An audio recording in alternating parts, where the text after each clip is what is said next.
Please जान इजाज़त दे दें। उसकी बातों पर मानूर की ज़बान तालू से चिपक गई। वो कुछ बोल ही ना सकी। थोड़ी देर खामोशी के बाद वो बोली, ये गलत है। मानूर ने इतना ही कहा कि उसने झटके से उसे अपनी तरफ किया और उसे कुछ भी समझने का मौका दिए बगैर दूसरी तरफ से उसके हाथ भी गुस्ताखी कर रहे थे, उसकी कमर को सहला रहे थे। मानूर बिन पानी की मछली की तरह उसकी गिरफ्त में मचल रही थी, उसके सीने पर हाथ मार रही थी, पर वो इतना मदोश था कि उसे कुछ होश ही ना थी कि वो मासूम उसकी शिद्दत बर्दाश्त नहीं कर सकेगी। वो इसमें मुकम्मल डूब डालना चाहता था। मानूर को अपना सांस बंद होता महसूस हुआ, जिसे महसूस करते हुए उसने मानूर को अपनी सांसें दी, जिन्हें मानूर भी इनहेल करने लगी। मानूर की इस हरकत पर उसकी आंखें मुस्कुराईं, जैसे मानूर का ऐसा करना उसे लुत्फ दे गया हो। उसके कंधे से ड्रेस हटाने के लिए उसके हाथों ने ऊपर का सफ़र करना शुरू किया। कंधों के पास से उसने अपनी गिरफ्त मजबूत की, जबकि मानूर ने हाथ पकड़ लिए। फिर मानूर को जब लगा वो उसे नहीं रोक सकेगी तो उसने अपने हाथ खान के सीने पर रखते हुए उसे पीछे करना चाहा, मगर उसे एक इंच भी ना हिला पाई। वो मजबूत जिसामत का मर्द क्या इस नाजुक लड़की की मज़ामत उसे रोक सकती थी? नहीं, क्योंकि वो 6 फुट का निकलता कद कसती जिस्म का मालिक शख्स उसे अपनी गिरफ्त में लिए खड़ा था। ये नाजुक सी लड़की उसकी कैद में फड़फड़ा रही थी किसी परिंदे की तरह। उसकी मज़ामतों की परवाह किए बगैर वो उस पर झुका रहा और अपनी तशनगी मिटाता रहा। जब उसे महसूस हुआ कि इसकी अब बस हो गई है, वो सांस रोक के खड़ी है और उसे अपने मुंह में खून का जायका महसूस हुआ, तो इससे पीछे हुआ। उसने मानूर को आज़ादी बख्शी, जिस पर मानूर ने उसके पीछे होने पर लंबे लंबे सांस लेने लगी, और सांस बहाल करते हुए भी वो इसे शिकवा कुना नज़रों से देख रही थी, जिस पर इस शख्स ने उसकी गर्दन में हाथ डालकर अपनी गिरफ्त में उसके लबों को फिर से लिया और फिर से अपनी तशनगी मिटाने लगा। इस बार उसके लफ्ज़ में नरमी थी, तो वो बहुत नरमी से उसके लबों का जाम पी रहा था। मानूर ने दोबारा से मज़ामत करते हुए उसके कंधों पर दोनों हाथ रखे और उसे पीछे करना चाहा, जिस पर इस शख्स ने अपने एक हाथ मानूर के कंधे पर रखा और एक बाजू उसकी कमर में हायल किया। उसके लम्स में शिद्दत थी, वो बहुत ही शिद्दत से उसके लबों पर झुका हुआ था, जबकि मानूर की तो अब टांगें काँप रही थी। जिसे महसूस करते हुए शख्स ने उसे ऊपर उठा लिया और दूसरी हाथ से उसकी मैक्सी की जिप कमर से नीचे सरका दी। उसकी गिरफ्त में और ज़्यादा शिद्दत आ गई। उसने मानूर कंधे से उसकी मैक्सी हटा दी और उसकी लबों को आज़ादी बख्शता वो अब इसकी गर्दन पर जा अपना लम्ब छोड़ा था। मानूर ने अपनी सांस बहाल की और उसकी शिद्दत को वो झेल न सकी। उसकी पूरी जिस्म में कप कपी तारी होगी, जिसे महसूस करते हुए शख्स ने उसे पाँव में उठाया और बेड पर ले गया। खुद वो इसके साथ बेड पर दराज हो गया। मानूर का सर अपने सीने पर आकर वो इसकी कमर सहलाने लगा। थोड़ी देर बाद उसने मानूर को बेड पर डाला और कमरे में मौजूद मोड लाइट ऑन कर दी, जैसे कमरे में हल्की सी रोशनी हो गई। वो मानूर को देख सकता था। उसने अपनी कमीज़ उतारी और सर पर उछाल दी। अब उसका रुख बेड की तरफ था, जहाँ वो परी पेकर थी। मानूर ने जब उसे अपने से दूर जाते देखा तो वो जल्दी से उठी और अपनी मैक्सी को ठीक किया। उसे शर्म आ रही थी, उसका दिल कर रहा था वो कहीं छुप जाए, इस शख्स की नज़रों से वो झुलस जाए। वो छोटे छोटे कदम उठाता इस तक पहुँचा। इसे अपने पास आते देखकर मानूर ने जल्दी से अपना रुख दूसरी तरफ कर लिया। मानूर उसके पहुँचने से पहले बेड से नीचे उतरना चाहती थी, इसे वो दूसरी तरफ से नीचे उतरने लगी। इससे पहले ही वो शख्स फुर्ती से बेड पर खींच कर दराज हुआ और उसे अपने साथ लगाया। जाने अजीज़ कहाँ? प्लीज़ खान प्लीज़, ये सब ठीक नहीं है। जाने खान, आप मेरी क्या आई आप जानती हैं, और मुबारक रिश्ता इस तरह की गुस्ताखियाँ करने की इजाज़त देता है। मैं पहले कभी भी आपके इतने करीब नहीं आया। मुझे आप आज बहुत प्यारी लगी, बहुत ही ज़्यादा प्यारी। मेरा दिल कर रहा है मैं आपको सबसे छुपा कर कहीं दूर ले जाऊँ और जी भर कर आपको देखता रहूँ। मैंने कभी आपको इतना तैयार हुए नहीं देखा। आज देखकर सोचा अच्छा ही हुआ कि ऐसे पहले मैंने आपको ऐसे तैयार हुए नहीं देखा, वरना मेरा क्या होता। और आज आपको ऐसे तैयार हुए देखकर मैं अपने आप में नहीं रह सका। इसने कहते हुए मानूर को बेड पर गिराया और इसके ऊपर झुका। मानूर को अपना दिल रुकता हुआ महसूस हुआ। वो चाहकर भी कुछ न कर सकी। उसे अपने रिश्ते का एहसास था, पर इनके तकाज़ों का नहीं। खान ने देखा वो कोई मज़ामत नहीं कर रही थी। मुस्कुराकर इसके गालों को बारी बारी लबों से छुआ। इस पर वो कसमसाई वगैरह मुस्कुराया और फिर इसके लबों को वो अपनी कैद में लिया और ऐसा अपनी तशनगी मिटाने लगा। फिर उसके शोल्डर से मैक्सी को हटाकर वहाँ अपने लब रखे और हल्का सा लब बाइट किया,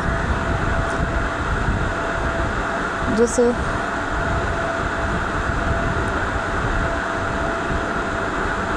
मानूर की सिसकारी निकली, जिसे उसने अपने लबों में कैद कर लिया और फिर काफ़ी देर तक लबों का जाम पीने के बाद पीछे हो गया। मानूर को खींचकर अपने असार में लिया और उसके माथे पर लब रखकर आंखें मूंद ली। खान, मानूर ने उसे पुकारा। इसलिए खान कहने पर वो मुस्कुराया पर बोला कुछ नहीं। खान, मुझे चेंज करना है, रोज़ मेरा वेट कर रही होगी, मुझे उसके पास जाना है। नहीं, आज आप रोज़ के पास नहीं मेरे पास रहेंगी। मैडम रोज़ सो गई हैं, वो अपनी मामा के साथ हैं और आज मेरे साथ। जल्दी जाएँ, कपड़े तब्दील करके आएँ, क्योंकि आपको इस रूप में देख कर मेरा दिल बहुत कुछ करने को कर है, पर अभी मैं ऐसा कुछ नहीं करना चाहता। उसके ज़ुम्मन बात पर मानूर शर्म से लाल हो गया। उसको इस तरह शर्माता देखकर वो एक बार फिर उसके लबों पर जुड़ गया। फिर पीछे होकर उसे जाने का रास्ता दिया। जैसे वो माँ भागकर वाशरूम में घुस गई, जबकि खान खोलकर मुस्कुराया। मेरी जल्दी माँ। 15 मिनट बाद मानूर कपड़े तब्दील करके आरामदेह कपड़ों में बाहर आई और दरवाजे के पास रुक गई। जब इसकी आहट महसूस करके खान ने आंखों से बाजू उठाया और उसे अपने पास आने का इशारा किया। अपना बाजू उसके लिए खोला, जिस पर वो आकर लेटी और आंखें मूंद ली। खान ने उसे गिर अपना साथ तंग किया और दोनों थोड़ी देर में नींद की वादियों में उतर गए। अगली सुबह नाश्ते के लिए डाइनिंग हॉल में मौजूद थे। सब अपनी अपनी कुर्सी पर बैठे थे। बलाज भी सबको सलाम करता अपनी नशिस्त पर बैठ गया। मानूर भी सलाम करती अपनी मामा के साथ बैठ गई। बलाज ने आज उसे भी पहली बार देखा था। नूर बच्चे, गुड़िया अभी तक नहीं आई। आज उसने वादा किया था नाश्ता सबके साथ करेगी। बलाज के बाकी दोस्त चले गए थे। फिर रेहान अभी इधर ही था। वो भी बलाज के साथ बड़ा जमा था। उसने आज जाना था, पर जाने से पहले वो कुछ कंफर्म करना चाहता था। मानूर अवाम भी को कोई जवाब देती इससे पहले ही मारोश सीढ़ियों से नीचे उतरती हुई नजर आई, जिसके साथ हुनैन था।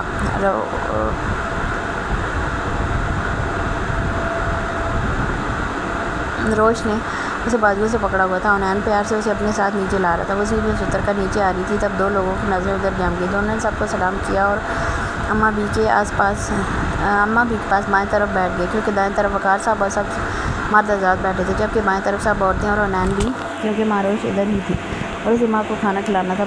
बलाज ने हुनैन के हाथ में मारोश का हाथ देखा। उसने रोश को कल पहली बार देखा था, पर आज उसे मालूम हो गया था ये वो रोश है जिसका अम्मा भी उसके साथ रिश्ता करना चाहती थी। एक बलाज जिसे यकीन नहीं था कि ये मारोश है, और दूसरा रेहान, वो भी प्यार से उसे देख रहा था। उसे मालूम करना था कि हुनैन का उससे रिश्ता क्या है, क्योंकि इन दोनों के नज़दीकी देखकर वो जो समझ रहा था अगर वैसा रिश्ता इन दोनों में हुआ तो वो पीछे हट जाएगा, और अगर नहीं तो फिर इसके बाद उसने रोश का रिश्ता मांग लेना था, जो उसके दिल में बस गई थी। नानो, मीठी सी आवाज़ पर बलाज का सकता टूटा। वो बेयकीन नज़रों से हुनैन के साथ बैठी रोश को देख रहा था। जी नानो की गुड़िया, क्या हुआ? नाना, हम खुद खाना खाएंगे, पर पता नहीं नैन हमें खुद खाने क्यों नहीं देते। उसने मुंह बनाकर हुनैन की शिकायत लगाई, जिस पर हुनैन ने बस गुस्से से उसे देखा। गुड़िया, ये क्या कह रही हैं? आपको पता है ना आपको मैं क्यों नहीं खुद खाने देता? आप फिर अपने हाथों को आँखों पर लगाती हैं और मिर्चें लग जाती हैं। नहीं नैन, मैं इस मिर्ची वाला तो मुझे कोई खाना नज़र नहीं आ रहा। उसने अपनी तरफ से समझदारी वाली बात की, जिस पर सब ने हंसना शुरू कर दिया। हुनैन शर्मिंदा हो गया। वैसे हुनैन भाई, ये रोश इन दिनों कोई ज़्यादा समझदार नहीं होगी, किशमाला ने हुनैन से कहा। तो उसने हाँ में सर लाया, और नहीं तो क्या ये मैडम ओवर स्मार्ट हो गई हैं। रोश ने नैन को लंबा खींच के अदा किया। नैन की जान। हुनैन ने भी इसी के अंदाज में जवाब दिया। रोश का इस तरह नैन के साथ फ्री होकर बात करते देखकर पता नहीं क्यों बलाज को बुरा लग रहा था। किशमाला, अभी मैं आपसे नाराज़ हूँ। और सागर सूबे से यह अचानक याद आया कि कल किशमाला और सागर की वजह से वो डर गई थी, जबकि वो दोनों तो मुँह खोले उसे देख रहे थे। सागर ने पूछा, हमने क्या किया? गुड़िया, आपने हमें कल डराया था और हम रोए थे, तो हम नाराज़ हैं। क्योंकि हम रोए तो सब रोए थे, नानू और मामू जाने भी, तो हम नाराज़ हो गए। इसकी इस बात पर सब ने सागर की तरफ देखा। जो गुड़िया,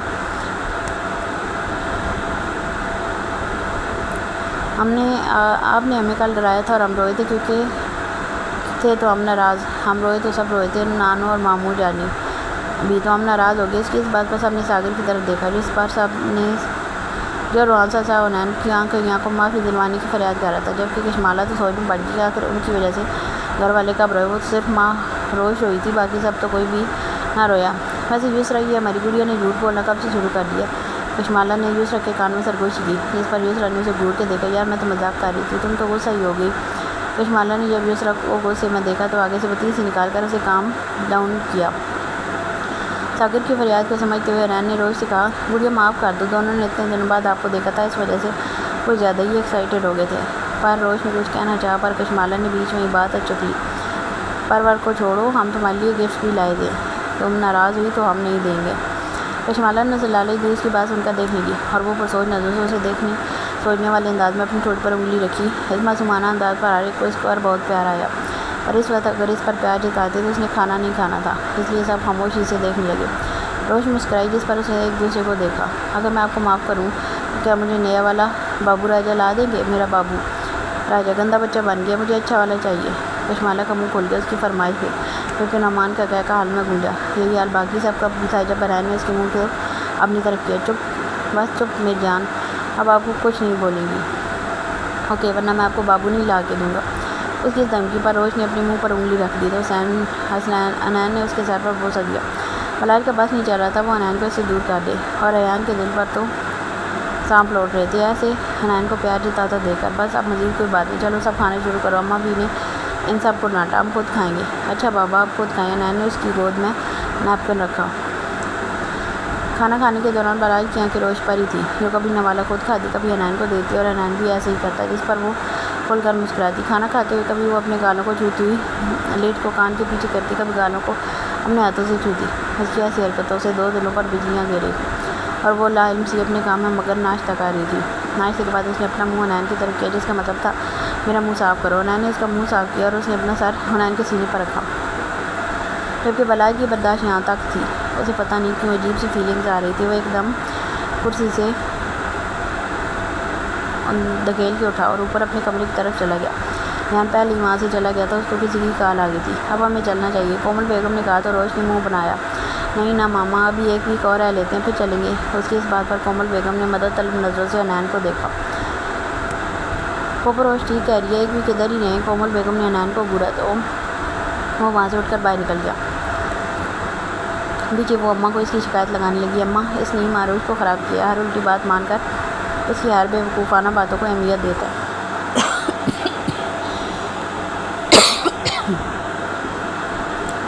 कोमल बेटा तुम जानती हो ना, उसने रोश को किसी बच्चे की तरह पाला है, वो इसके लिए एक बेटी की हैसियत रखती है। वो तो इसको प्यार भी अपनी बेटी की तरह करता है, तुम सब जानती हो। फिर भी मैं जानती हूँ, पर अम्मा भी मैं ये कह रही हूँ कि क्या ज़रूरी है हर बात मानना।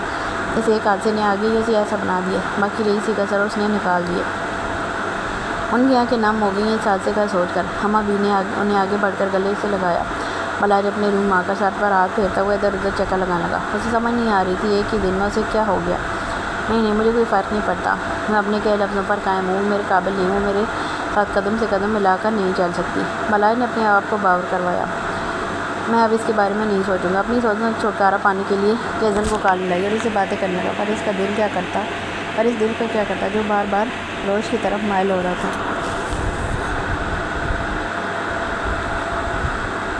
जबकि दूसरी तरफ रेहान को एमरजेंसी कॉल आ गई थी, जिसकी वजह से उसे अर्जेंट निकलना पड़ा। उसने सोच लिया था वो बलाज से बात करके कंफर्म करेगा, इस सोच के साथ कि वो सबसे मिलकर एक गहरी नज़र मारोश पर डालकर वहाँ से चला गया। उस दिन सा बस में मामूल जा रहा था कि अचानक केजल की आमद हुई, जो बड़े ही बेहुदा कपड़ों में थी। आते साथ ही वो बलाज से चिमट गई और उसकी गालों को अपने लबों से छुआ, जबकि इसकी बेबाक हरकत पर सब शिष्ट रह गए थे, खासकर अम्मा भी। वो बच्चों के पास ही बैठी थी, उनके अंदर नागवारियत सी फैल गई, जबकि बलाज भी सबके सामने शर्मिंदा सा हो गया। उसने झटके से केजल को पीछे किया। और बेबी क्या हुआ, मैंने तुम्हें बहुत मिस किया, तुमने मुझे किया, केजल ने बलाज से कहा, जिस पर बलाज ने गुस्से से उसकी तरफ देखा। बलाज को गुस्से में देखकर वो जल्दी से अम्मा बी की तरफ बढ़ गई और इन्हें सलाम किया, जिस पर अम्मा बी ने सर सार लाया, जबकि कशमाला, नुमान, युसरा, मानूर, सागर साहब की तरह उनको की तरह से देख रहे थे। इन सब का सकता रोश की आवाज़ में तोड़ा जो सूर्यों से नीचे आ रही थी। केशु केशु वो कशमाला को आवाज़ें देती हुई आ रही थी और कशमाला ने अपना खुला मुंह बंद करके उसकी तरफ देखा और रोश को जवाब दिया। क्या हुआ माँ गुड़िया? इस वक्त माँ ने ब्लैक फ्रॉक पहना था, जिसमें उसका हुस्न और भी दहक रहा था और इस पर खुले उसके गोल्डन सिल्क की बाल, लंबे बाल जो उसकी कमर से भी नीचे तक उसकी पिंडलियों तक जाते थे। बलाज ने उसकी तरफ देखा तो नजरें हटाना भूल गया। केजल का भी हाल ऐसा ही था, उसे मारोश को देखकर सकता हो गया। वो पलकें झपकाना भूल गई, जबकि मारोश कशमाला के पास गई और कहा, केशु देखो ना, आप उन्हें हमारे बाल नहीं बांधे, हम इनसे नाराज़ हैं, आप हमारे बाल बना देना वरना हम बाल काट देंगे, देखें हम कैंची भी लाए हैं। उसने कशमाला को बताते हुए साथ ही हाथ आगे किया जो उसने कमर के पीछे किया हुआ था, जबकि इसके हाथ में कैंची देकर सबके दिल दहल गए। सब एक साथ उठ गए, यहाँ तक कि वकार साहब, बिलाल अहमद, सरमद और हुनैन जो भी ऑफिस से वापस लौटे थे, आज वो जल्दी आ लिए थे। मुझे उनकी गुड़िया को घूमने जाना था सारी फैमिली के साथ, तो इसलिए सब वापस आ गए। पर आगे का मंजर देखकर सुन हो गए। अगर इस कैंची से वो खुद को कोई नुकसान पहुंचा देती तो इससे आगे वो सोचना भी नहीं चाहते थे। हम अपने बाल काट देंगे, हमारी कोई बाल ही नहीं बनाता। उसकी इस बात पर वकार साहब ने अपना बैग ज़मीन पर रखा और तेज़ कदमों से इस तक पहुँचे। गुड़िया ये हमें दो, इससे आपको लग जाएगी। चंदा ऐसे नहीं करते, ये मुझे दो, आपको लग जाएगी। अम्मा ने भी उसे कहा।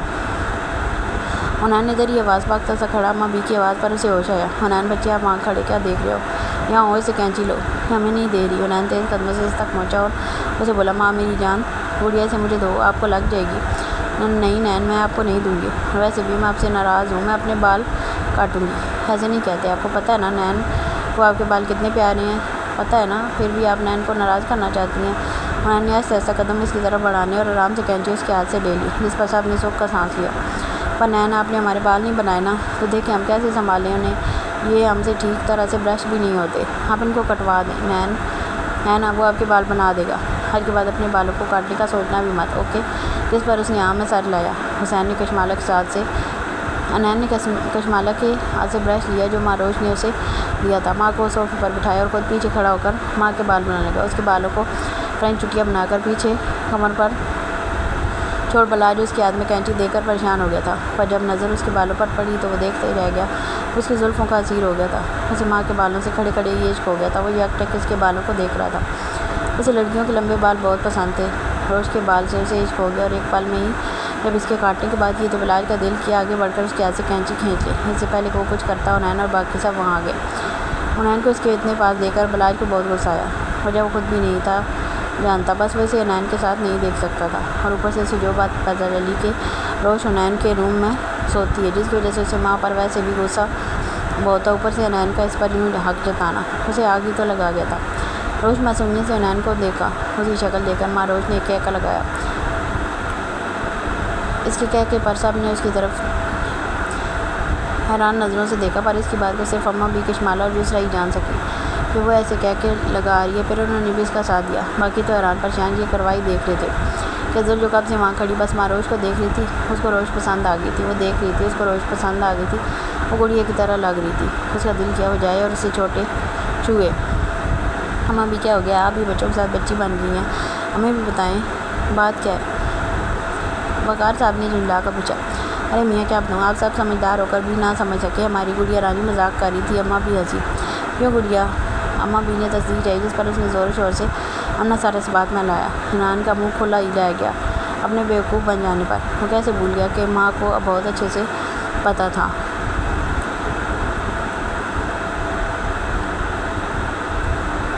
गुड़िया के नैन को अच्छी तरह पता था कि गुड़िया इतनी पॉजिटिव है उसके बालों के मामले में। अभी मैं आपको ठीक करता हूँ, बहुत ख़राब हो गई, हमारे प्यार ने आपको ख़राब कर दिया, आपकी खैर नहीं हुई। ये कहकर उसकी तरफ बढ़ने लगा कि कोमल बेगम की आवाज़ पर रुका। उन्होंने देखा, आज मेरी बात को आपने भी मान लिया, चलो ये तो अच्छा हो गया।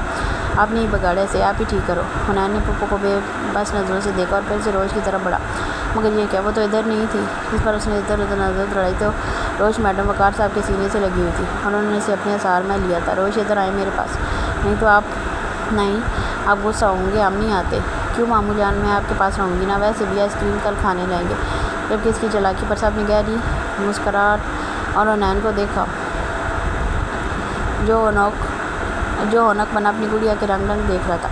मैडम ने साफ लफ्ज़ों में उसे इनकार करने के बजाय इशारों में बोल दिया कि कल उसे आइसक्रीम खिलाओगे तो कल आऊँगी, आज अगर खिलाओगे तो बता दो, अभी आती हो। कशमाला, उनैन ने दाल पीस कर कशमाला खिलाया। मैंने क्या किया भाई की बच्ची, तुमने इसे ख़राब किया। अच्छी बल्ली मेरी मासूम गुड़िया को तुमने बिगाड़ दिया। अच्छा चलो तैयार हो जाओ, बाकी का बाद में लड़ लेना। बिलाल साहब ने बीच का रास्ता निकाला। केजल उठकर बलाज के पास आई और उसके बाजू पर हाथ रखा।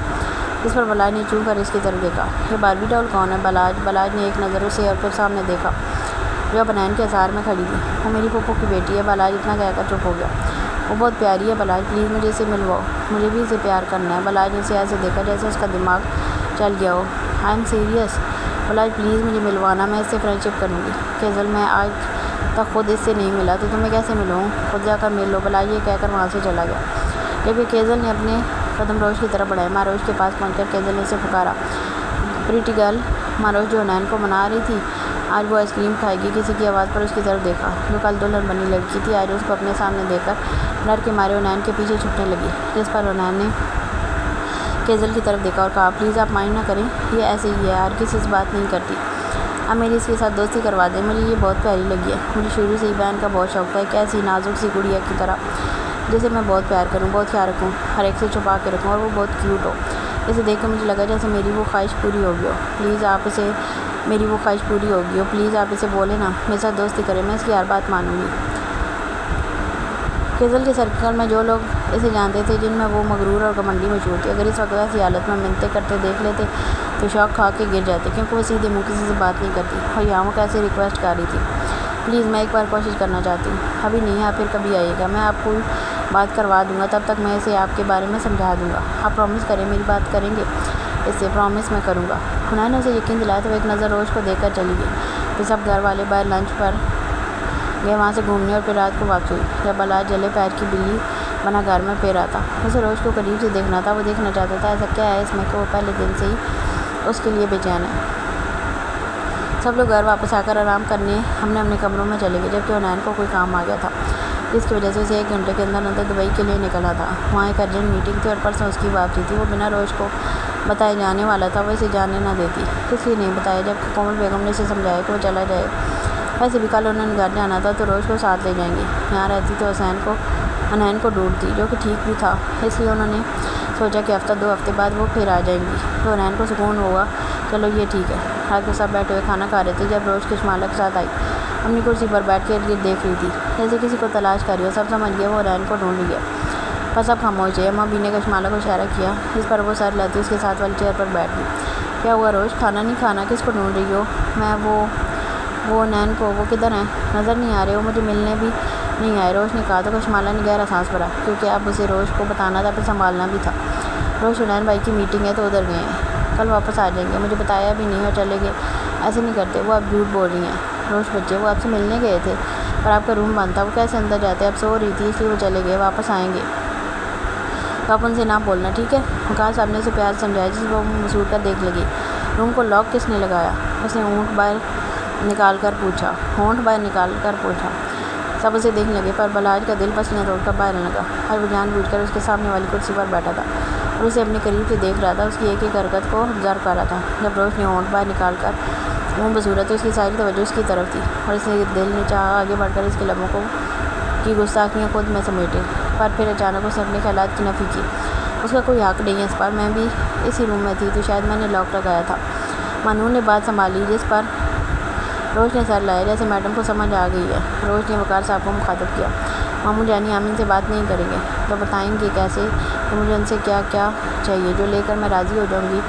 उसने अपना दुख उन्हें सुनाया, जिस पर सब हंसने लगे। अच्छा बच्चा, आपको क्या चाहिए मुझे बताएं, मैं उसे बताऊँगी, ठीक है?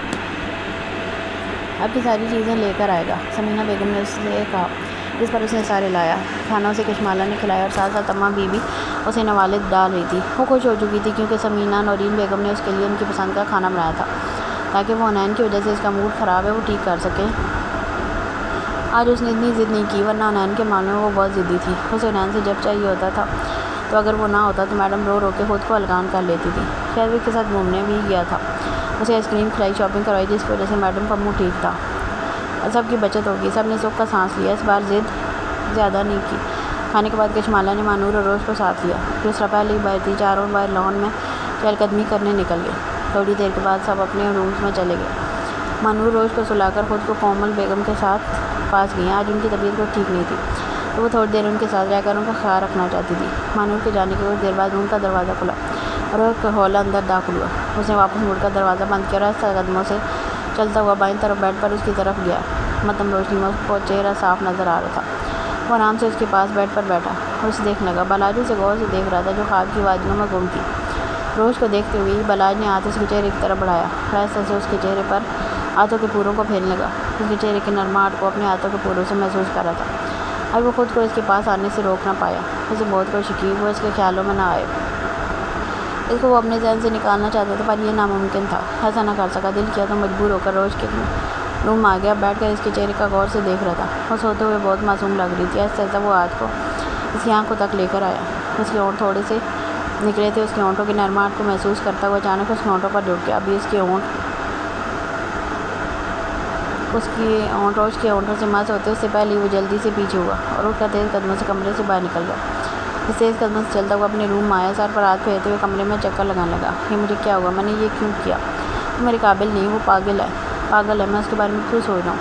मैं इसकी तरफ क्यों जाता हूँ? मुझे ऐसा क्यों महसूस हुआ कि मेरा इससे गहरा रिश्ता है? क्यों मेरे साथ ऐसा क्यों हो रहा है? या अल्लाह, मैं क्या करूँ? मैं इसे भाई के साथ नहीं देख सकता।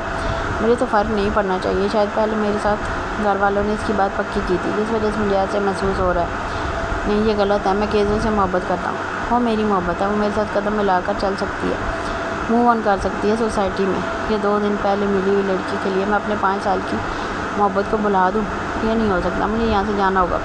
मैं अगर यहाँ रहा तो ये लड़की मुझे अपने हुस्न में मुब्तला कर देगी, जो मैं नहीं होने दूँगा। वो एक आदमी फैसला लेता अपने वार्डरोब की तरफ बढ़ा और अपनी पैकिंग करने लगा। दूसरे दिन सुबह नाश्ते के बाद सब लॉन में बैठे थे। जब रोज़ कशमाला के साथ वहाँ आई नौरीन बेगम, समीना बेगम ने उसे देखकर एक साथ माशाल्लाह कहा। वो पीले रंग के फ़्रॉक में बहुत हसीन लग रही थी। अम्मा भी ने जल्दी से कई नोट निकाल कर उसके सर के साथ लगाकर सदका दिया। फिर सब वहाँ बैठकर बातें करने लगे तो रोश भाई लॉन में चली गई। बालाज केजल के साथ गाड़ी से बाहर निकला तो बालाज की नज़र एक तरफ उठी और फिर पलटना भूल गई। वो यकटक इसको देख रहा था जो अपना दुपट्टा संभालती हुई सीढ़ियाँ उतर रही थी। रोश का पाँव स्लिप हुआ। इससे पहले वो गिरती बालाज तेज़ी से इसकी तरफ बढ़ा और इससे पहले ही सागर ने माँ रोश को गिरने से बचा लिया। रोश अचानक इस तरह स्लिप होने से डर गई और सागर के गले लगकर रोने लगी। इसको रोता देखकर केजल जैसे उसकी तरफ बढ़ी और माँ को अपनी तरफ मुतवज्जो किया। बारबी डॉल, कुछ भी नहीं हुआ, आप ठीक हो, इधर आओ मेरे पास। रोश केजल को देखकर सागर के साथ और ज़्यादा चिपक गई और मुँह सागर के सीने में छुपा लिया। बालाज ने जब रोश को सागर के सीने से लगे देखा तो उसने अपने हाथों की मुट्ठियाँ ज़ोर से भींच ली। उसका दिल किया सागर को कहीं दूर फेंका। सागर ने रोश के गिर्द हाथ बांध लिए और अपने साथ लगाया। बालाज का सबर जवाब दे गया। वो तेज़ कदम से सागर की तरफ गया और एक झटके से रोश को सागर से दूर किया। वो अचानक के सख्तात पर डर गई। सागर, दूर हो इससे। बालाज गुस्से से बोला, और तुम के बच्चों की तरह रोती रहती हो, चुप करो, मुँह से आवाज़ ना निकालना वरना तुम्हारा मुँह बंद कर दूँगा, एकदम खामोश। बालाज ने ज़ोर से मारोश का बाजू पकड़ा और खींच कर अपनी तरफ किया और गुस्से से उसे बोला, जिस पर मारोश ज़ोर ज़ोर से चीख कर रोने लगी और उसकी चीख सुनकर घर के सब अफराद बाहर आ गए। रोश ने अपने दोनों हाथों से मुँह को छुपाया हुआ था और चीख कर रो रही थी। कोमल बेगम का हाथ अपने दिल पर आ गया और कितने अरसे बाद रोश को ऐसे पैनिक अटैक हुआ था, वरना काफ़ी अरसा हो गया उसे इस किस्म के अटैक आने बंद हो गए थे। जबकि अम्मा बी ने भी अपने दिल को थाम लिया। मानूर भागकर रोश के पास आई। रोश मेरी तरफ देखो, मेरी तरफ, मैं आपकी आपको हूँ, बुढ़िया कुछ भी नहीं हुआ। नूर ने रोश को अपने आसार में लिया, फिर भी रोश ने चीखना बंद ना किया। रोश मेरी बच्ची, आप ना अपनी मामा की तरफ देखो, मामा आपके पास हैं, कुछ भी नहीं हुआ। रोश मेरी बच्ची, ऐसे न करो, मेरी बच्ची तुम्हारी माँ और दुख बर्दाश्त नहीं कर सकेगी, प्लीज़ रोश मामा की तरफ देखो। बालाज तो हैरान परेशान साहब देख रहा था। उसने ऐसा भी कुछ नहीं कहा, जिसकी वजह से रोश ने ऐसे चीखना शुरू कर दिया और केजल भी परेशान सी आंखों में नमी लिए ये सब देख रही थी। रोश की हालत देखकर सब रो रहे थे पर रोश का चीखना बंद ना हुआ। रोश, बस हुनैन अभी आने वाले हैं, तुम चुप कर जाओ वरना वो नहीं आएंगे, प्लीज़ रोश, हुनैन ने तुम्हें ऐसे देखा तो वो रो देंगे। हुनैन का नाम सुनकर उसने बोलना शुरू कर दिया। रोश को नैन चाहिए, नैन को बताऊंगी, नैन को बुलाएं। उसने दोबारा चीखना शुरू कर दिया। फिर अचानक उसका सारे एक तरफ को लुढ़क गया, जैसे सबकी एक साथ ही चीखें बुलंद हैं। सागर भागकर घर के अंदर गया और जल्दी से एम्बुलेंस को कॉल की। फिर वकाल साहब को कॉल करके बताया, नैन का नंबर मिलाया पर वो बंद मिला। वकाल साहब ने उसे जल्दी अस्पताल ले जाने का कहा। सागर प्लीज़ चलो, रोश को उठाओ, प्लीज़। कशमाला भागती हुई अंदर आई। सागर भागकर बाहर गया और जल्दी से रोश को उठाने लगा के खुद बने खड़े बालाज ने झटके से सागर को पीछे किया और उसको अपने बाजू में बालिया। फिर तेज़ कदमों से वो गाड़ी की तरफ बढ़ा। सागर ने पीछे का दरवाज़ा खोला, रोश को इसमें लिटाया। साथ नूर भी बैठ गई। सागर, मैं इन्हें लेकर जाता हूँ, तुम घर को। नहीं बालाज, मुझे मालूम है रोश के अस्पताल का, तुम्हें नहीं पता, मैं जाता हूँ, तुम घर में रहो। सागर ये कहकर जल्दी से गाड़ी में बैठ गया। सागर ने 20 मिनट का रास्ता 10 मिनट में तय किया और उसको अस्पताल पहुँचाया। आगे पहले से ही डॉक्टर और नर्सेज खड़े इंतज़ार कर रहे थे, क्योंकि इस अस्पताल के ट्रस्टी की जान इसमें बसती थी। आखिर वो क्यों न इसके लिए आगे खड़े होते। जल्दी से उसे इमरजेंसी में ले जाएगा और ट्रीटमेंट शुरू कर दी। इतने में वकार साहब भागते हुए अंदर दाखिल हुए। जाकर नूर को गले लगाया। बच्चे रोश कहाँ हैं? बड़े पापा अंदर लेकर गए हैं, वेट करने का बोला, अल्लाह रहम करे। सागर ने उन्हें इन्फॉर्म किया। आखिर क्या हुआ था जिसकी वजह से ऐसा हुआ? किसी ने कुछ कहा उसे? तुम सब जानते हो, फिर भी बड़े पापा बाद में बात करेंगे, पहले उन्होंने को बताया। बड़े पापा अभी नहीं बताया, अच्छा किया नहीं बताया, वो मीटिंग में फ्री हो जाए फिर बताएंगे। दुआ करो रोश ठीक हो, वरना उन्होंने किसी को नहीं छोड़ेगा। आगे बड़ी मुश्किल से वो उसे ठीक कर पाया था। फिर से ऐसे वकार साहब बोलते बोलते चुप हो गए और जाकर बेंच पर बैठ गए। जल्दी से ड्राइवर को बोलो गाड़ी निकाले, हॉस्पिटल चलना है, मेरी बच्ची पता नहीं कैसी होगी। अम्मा भी ने समीना बेगम से कहा। जी अम्मा भी। अभी समीना बेगम बाहर जाती, बालाज अंदर आया, मैं ले चलता हूँ आपको। नहीं बालाज, बहुत मेहरबानी, तुमने आगे अम्मी जो तकलीफ़ें दी हैं ना, वही हमारे लिए काफ़ी हैं। मम्मा ने ऐसे कुछ नहीं कहा जिस वजह से आपकी नाजुक गुड़िया को कुछ हो जाए। बालाज, अल्लाह का वास्ता माफ़ कर दो हमें और हमारी बच्ची को। तुम इतने कैसे गिर गए? बालाज की अपनी कज़न को मौत के मुँह में धकेल कर भी तुम कहते हो तुमने कुछ नहीं किया। हमारी नज़रों के सामने से चले जाओ, और अगर उसे कुछ हुआ तो याद रखना ज़िंदगी में कभी भी मुझे अपनी शक्ल मत दिखाना। समीना बेगम जैसे फट गई थी। अगर इस सब में तुम्हारा हाथ हुआ तो याद रखना मैं तुम्हें कभी माफ़ नहीं करूँगी। अम्मा भी ने भी उसे वार्निंग दी, जिस पर वो से ऊपर चला गया और केजल भी इसके साथ ही उसके कमरे में आ गई। मुझे नफरत है इससे, इसकी वजह से मेरी अपनी फैमिली वाले मुझे बातें सुनाते हैं। मैं समझा वो मासूम है, मगर नहीं, वो तो बहुत होशियार चालाक है, जिसने सबको अपनी तरफ कर लिया। ऐसे नाटक करके मुझे सबकी नज़रों में बुरा बना दिया। I hate her. रोज़ नाटक नहीं कर रही थी बलाज भाई, वो सच में तकलीफ़ में है, पर आप क्या जानो किसी की तकलीफ़। आपको बस अपना आप मालूम है, पर अफसोस कि आप हमारे भाई हैं जो इतने बेस हैं कि जिसको किसी की बीमारी की कभी तकलीफ़ भी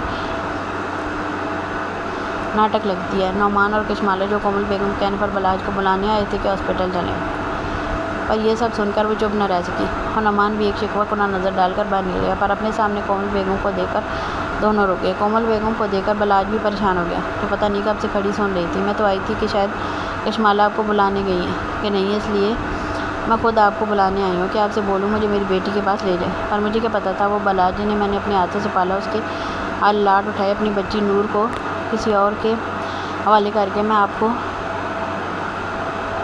संभालती थी। आपका हर काम मैं करती थी कि बलाज मेरा पहला बच्चा है, पर मैं गलत थी। इस बलाज में और आज के बलाज में बहुत फ़र्क है। आज के बलाज के दिल में मेरी बेटी के लिए इतनी नफरत क्यों? बलाज क्यों मेरी मासूम बच्ची आपको क्या कहती है, जिसकी वजह से आप उसके दुश्मन बन गए?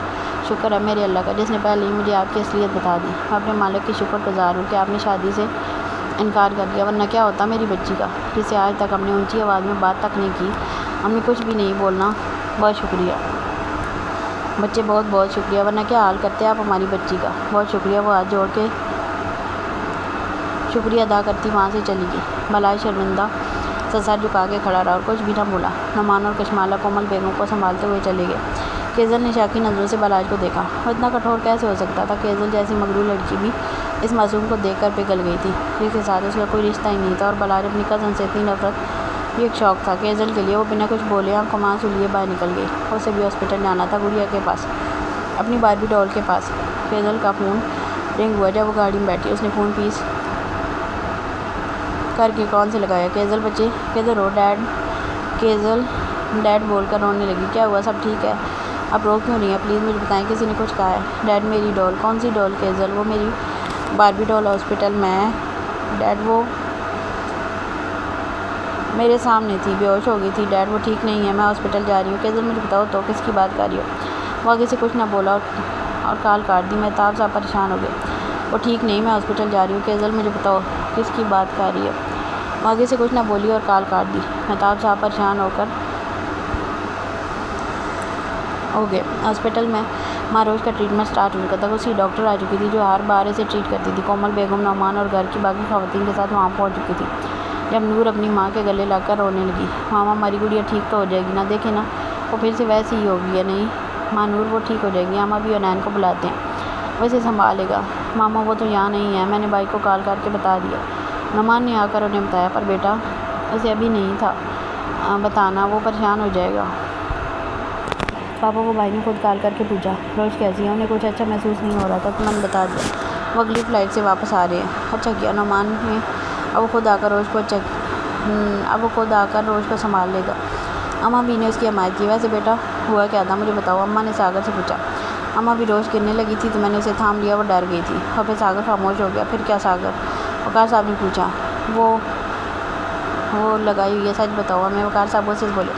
वो बड़े पर फिर बलाज वहाँ आ गया। उसने उसे रोज़ को मुझसे दूर किया और उसे डांटने लगा तो रोज़ डर गई, फिर चीखना शुरू कर दिया। हमें पहले ही मालूम था ये सब इससे का किया धरा होगा, एक वही हमारी बच्ची के पीछे पड़ा हुआ है। अम्मा बीबी वो से बोली, पर अम्मा भी उसे क्या पता कि माँ रोज़ को वो से बोले या डांटे ऐसे ही चीखने लगती है। उसे नहीं पता कि हमारी बच्ची के साथ क्या हुआ था, जिसकी वजह से वो ऐसी है। फिर भी अम्मा उसकी गलती है, ऐसे हमारी बच्ची को कुछ भी कहने का हक़ नहीं है। वकार साहब उससे से बोले। रोज़ कैसी है? केजल को वहाँ देकर सब खामोश हो गए। वो अंदर, मेरी दो ही बच्चियाँ कुल कायनात में, अगर इनमें से अगर किसी को कुछ हुआ तो मैं कैसे जीऊँगी अम्मा? और क्या कमी है मेरी बच्ची में जो बला ने ऐसे मेरी मासूम बच्ची को दुत्कारा? अम्मा क्या कमी है? आखिर कोई कमी नहीं है, देखना शहज़ादा आएगा हमारी बच्ची के लिए। कोमल बेगम जो बलाज की बातें सुनकर दुखी हो गई थी और अम्मा बीवी से शिकवा कर रही थी। अम्मा बी की बात पर उन्होंने दिल में आमीन कहा था। इतने में डॉक्टर बाहर आई। सागर ने डॉक्टर से पूछा, क्या मारोज ठीक है? जी वो बिल्कुल ठीक है, ज़्यादा पैनिक अटैक नहीं था, आगे एहतियात करिएगा। थैंक यू बेटा, वकार साहब ने डॉक्टर नाजिया से कहा तो वो मुस्कराकर अपने केबिन में चली गई। सागर को आने का इशारा किया था, वो भी चला गया। चलें आप साहब, आप घर चलें। अम्मा के साथ पास है, इतने में सागर भी आ गया। पापा डॉक्टर बोल रहे हैं कि कल हम रोज़ को ले जा सकते हैं, तो सब घर चले जाएँ, मैं इधर ही हूँ। 2 घंटे तक अनैन भाई भी आ जाएंगे, वो भी इधर ही आएंगे। चलो ठीक है, फिर मैं मारोज को देख लेंगे, हम चलते हैं। सागर ने सबको बताया जो डॉक्टर ने उसे कहा था। सब माँ को देखकर घर आ गए थे क्योंकि वो दवाइयों के ज़ेर असर सो रही थी। कोमल बेगम ने आते साथ ही नूर को पैकिंग का बोल दिया। वो मज़ीद यहाँ नहीं रहना चाहती थी। अम्मा भी कल हम घर जाएंगे क्योंकि आपको मालूम है इसमें यार खानज़ादा की बरसी भी है, साथ हमारी परी की भी, तो हम सोच रहे हैं छोटी सी कुरान खानी करवा दें। ठीक है बच्चे, जैसे आपकी मर्ज़ी। रोश को इधर ही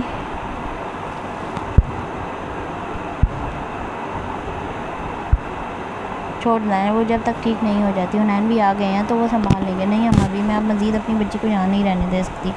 वैसे भी बलाज को इसका यहाँ रहना पसंद नहीं, तो हम जाते हैं। आपको ये किसने कहा? क्या बलाज ने कहा है? उसने ऐसी वैसी बात की आपसे? नहीं अम्मा भी, बस मुझे महसूस हुआ तो मैं अब यहाँ अपनी बच्ची को नहीं छोड़ सकती। और अम्मा आपसे ज़रूरी बात करनी थी। मैं सोच रही थी नूर की शादी के बाद आप रोज़ का आदमी फ़ैसला भी करवा दें ताकि मैं आगे का कुछ सोचूँ, पर बच्चे अभी तो नहीं अम्मा भी, अभी ही सोचना होगा।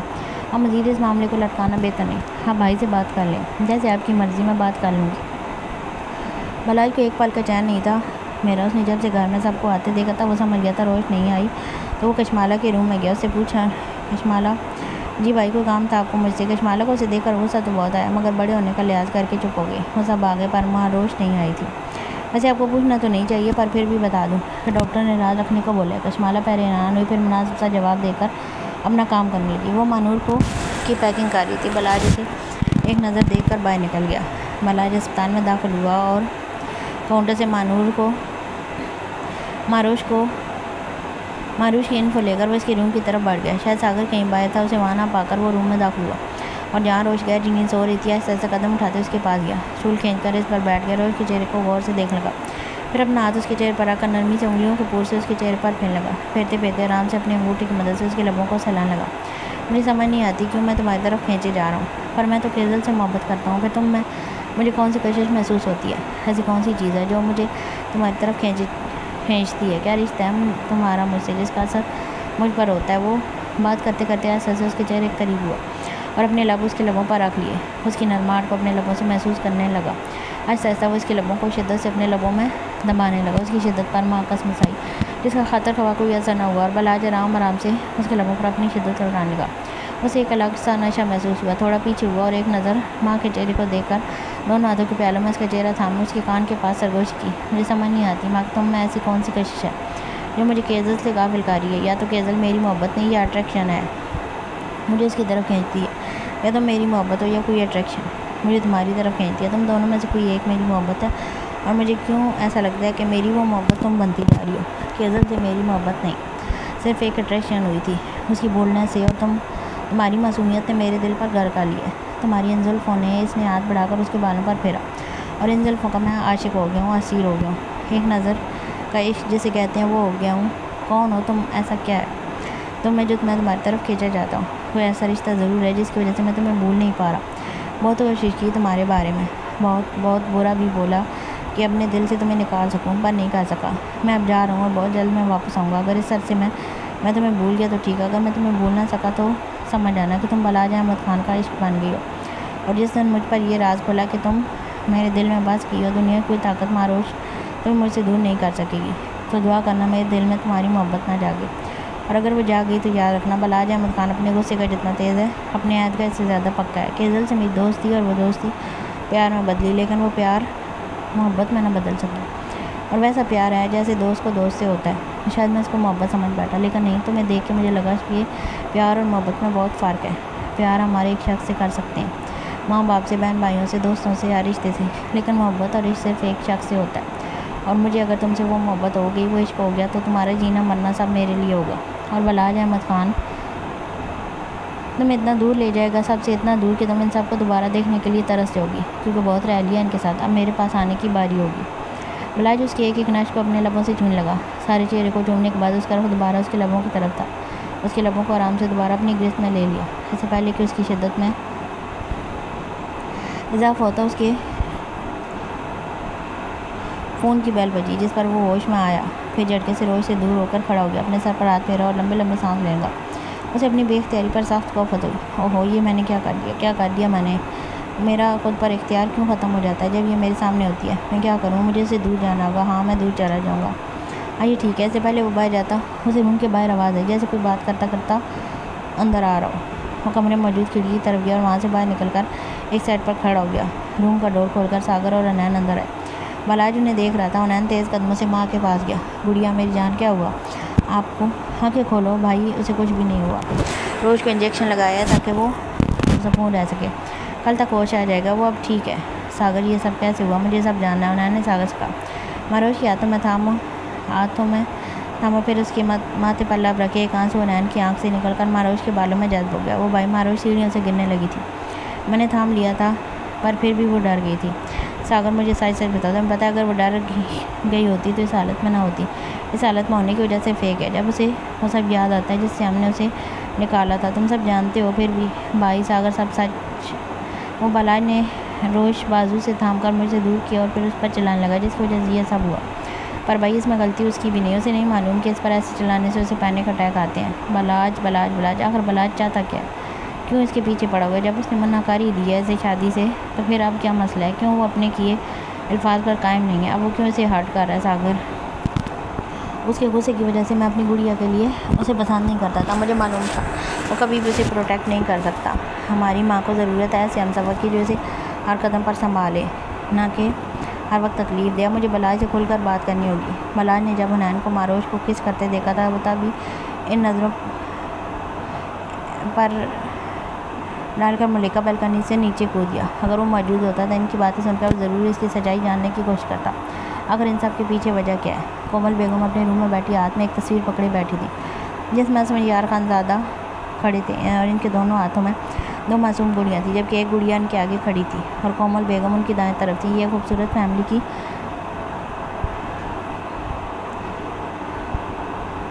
तस्वीर थी और इनकी खूबसूरत फैमिली किसी की नज़र लगी और इनकी फैमिली का शहराजा बिखर कर रह गया। वो अपने माजी की याद करते हुए आंसू बहा रही थी। माजी असफंजार खानज़ादा अपने ज़्यादा ख़ानदान के अकेले चश्मो चिराग थे। उनकी एक बहन थी, समीरा खानदादी। उनकी शादी भी अपने कबीले में ही उनकी कबीले में हुई थी। उनकी 2 औलादें थी, एक बेटा शम्स खान और बेटी ज़रमीन है। दोनों ही सुलझे हुए अपने वालिद की तरह, जिनका नाम नवाज़ खान था, जो एक शरीफ इंसान है। असफंजार खानज़ादा ने शादी अपनी पसंद की वो अपनी बीवी से बेइंतहा मोहब्बत करते थे। उनकी शादी कोमल बेगम के साथ हुई, जो एक ख़ानदान से थी, जिनको उन्होंने यूनिवर्सिटी में देखा। उन्हें ये मासूम सी कोमल बहुत पसंद आई। फिर 1 साल में ही उनकी पसंद आहिस्ता मोहब्बत में तब्दील हो गई और अपने वालिद सरदार सुल्तान खान से कहकर रिश्ता मांग लिया। तो सरदार सुल्तान को अपने घर देकर अहमद खान हैरान रह गए, क्योंकि सुल्तान खान अपने इलाके और इर्द गिर्द के 20 गाँव के सरदार थे, जिनको हर कोई जानता था। और इनके आने का मतलब जानकर सब पहले हैरान हुए और फिर खुशी खुशी मान गए और इनकी धूमधाम से शादी हुई। शादी के बाद कोमल और असवंत बहुत खुश थे। उनकी शादी के साल बाद ही उनको अपनी प्रेगनेंसी का पता चला तो घर भर में खुशी की लहर उठ गया। आखिरकार 9 माह के इंतजार के बाद उनकी गोद में एक मासूम शहजादी आई, जिसका नाम असफंजार खान ने मानूर रखा। मानूर की पैदाइश पर ये सब बेइंतहा खुश थे, क्योंकि मानूर इनकी पहली औलाद थी। मानूर जब 3 साल की हुई तो सुल्तान खान वफ़ात पा गए। इसके बाद असफंजार खान ने सरदारी संभाली और अच्छे तरीके से अपने फ़राइज़ अंजाम देने लगे। इनमें से इनकी मदद उनके बहनोई नवाज़ खान भी कर रहे थे। वो भी अपने इलाके के सरदार थे। वो बेशक दूसरे गांव के सरदार थे, पर जब असफंजार को इनकी मदद दरकार होती वो वहाँ मौजूद होते। असफंजार खान को अपनी बेगम कोमल से बेइंतहा मोहब्बत थी और इनकी मोहब्बत में दिन ब दिन इजाफा ही होता गया। मानूर जब 3 साल और कुछ माह की हुई तब कोमल बेगम को दोबारा माँ बनने की खबर मिली, जिस सुनकर असफंजार खान बहुत खुश हुए। ये वक्त वो काफ़ी परेशानी से गुजार रहे थे और इस खबर ने उनकी हर परेशानी को पस से पुश डाल दिया। उनकी परेशानी की वजह उनके गाँव के हदूद में और दूसरे तीसरे हफ्ते किसी न किसी लड़की की लाश मिलती, जिसे दरिंदगी का निशाना बनाकर कत्ल करके वहाँ फेंक दिया जाता। क्योंकि वो गाँव भी उनकी सरबराही में आता था, तो इस वजह से वो काफ़ी परेशान थे। अनवर खान भी काफ़ी परेशान थे, क्योंकि ये उनकी सरदारी पर एक सवाल लिया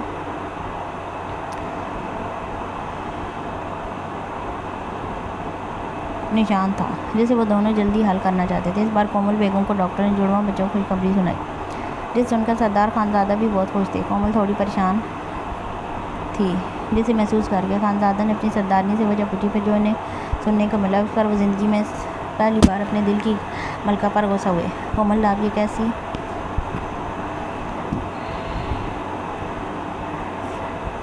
कोमल आप ये कह रही हैं अगर बेटियां नहीं पढ़ता ये भी हुई तो मुझे कोई फ़र्क नहीं, अल्लाह की रहमतें होती हैं। आपने मुझे बहुत मायूस किया खान। मैं तो बस वैसे क्या सोचना, आपको ऐसे चाहिए, आपको ऐसे नहीं सोचना चाहिए। अच्छा खान सॉरी। कोमल ने कान पकड़ सॉरी कहा तो सरदार खानज़ादा ने उन्हें अपने गले से लगाया और उन्हें से प्यार किया। उन्हें अपने गले से लगाया, उन्हें सर पर प्यार किया या ना आपके वजूद का आरिसा हमारे लिए अजीज़ है, आप मोहब्बत हैं, हमारी बेटियां भी आपके वजूद कैसे हैं, तो हम कैसे इनसे प्यार ना करें।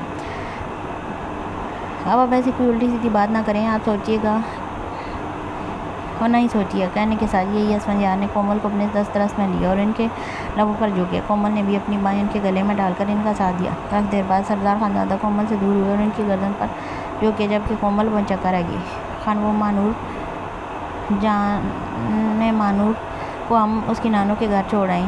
उन्होंने यहाँ रुकने की ज़िद की तो हमने उन्हें इजाज़त दे दी और हम भी तो अपनी जान के साथ कुछ टाइम गुजारना चाहते थे। ये कहती है उन्होंने कोमल को बाहों में उठाया,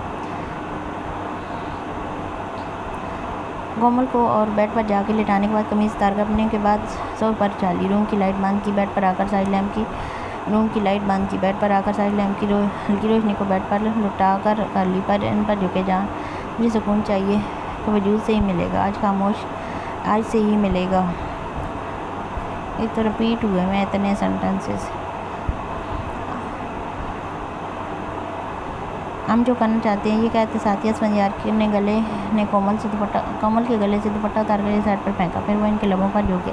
ऐसा उनकी गिरफ्त सख्त होती गई और शिद्दतों में इजाफा होता गया। कोमल के जाम पीने लगे। कोमल को लगा वो अब सांस नहीं पाने की। उन्होंने असफंजार के लगा वो सांस नहीं ले पाएंगे। उन्होंने असफंजार के सांसों को इनहेल किया और इस तरह के पर असफंजार खानज़ादा मुस्कराए। कोमल भी इनका साथ देने लगी।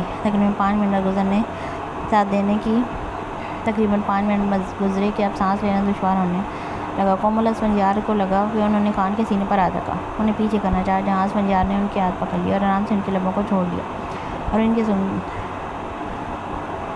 उनके हटते ही कोमल ने लंबी सांस लेना शुरू कर दिया और शिकवा कुना निगाहों से असफंजार को देखा, जिस पर वो दिलकशी से मुस्कुराया। आप हमें मारने लगे थे। कोमल ने शिकवा किया, क्या हम आपको मार सकते हैं, आप में हमारी जान बसती है। ये कहते हुए उसने एक बार फिर कोमल के लबों को अपने दस्तरस में लिया और अपने हाथों की मदद से वो कोमल की कमर के पीछे से कमीज़ की ज़िप भी खोलने लगे। उन्होंने कोमल की कमीज़ कंधों से सरकाया। अब इनका निशाना उनकी गर्दन पर जब अपना लम्ब छोड़ने लगे। इसके साथ साथ ही उनके हाथ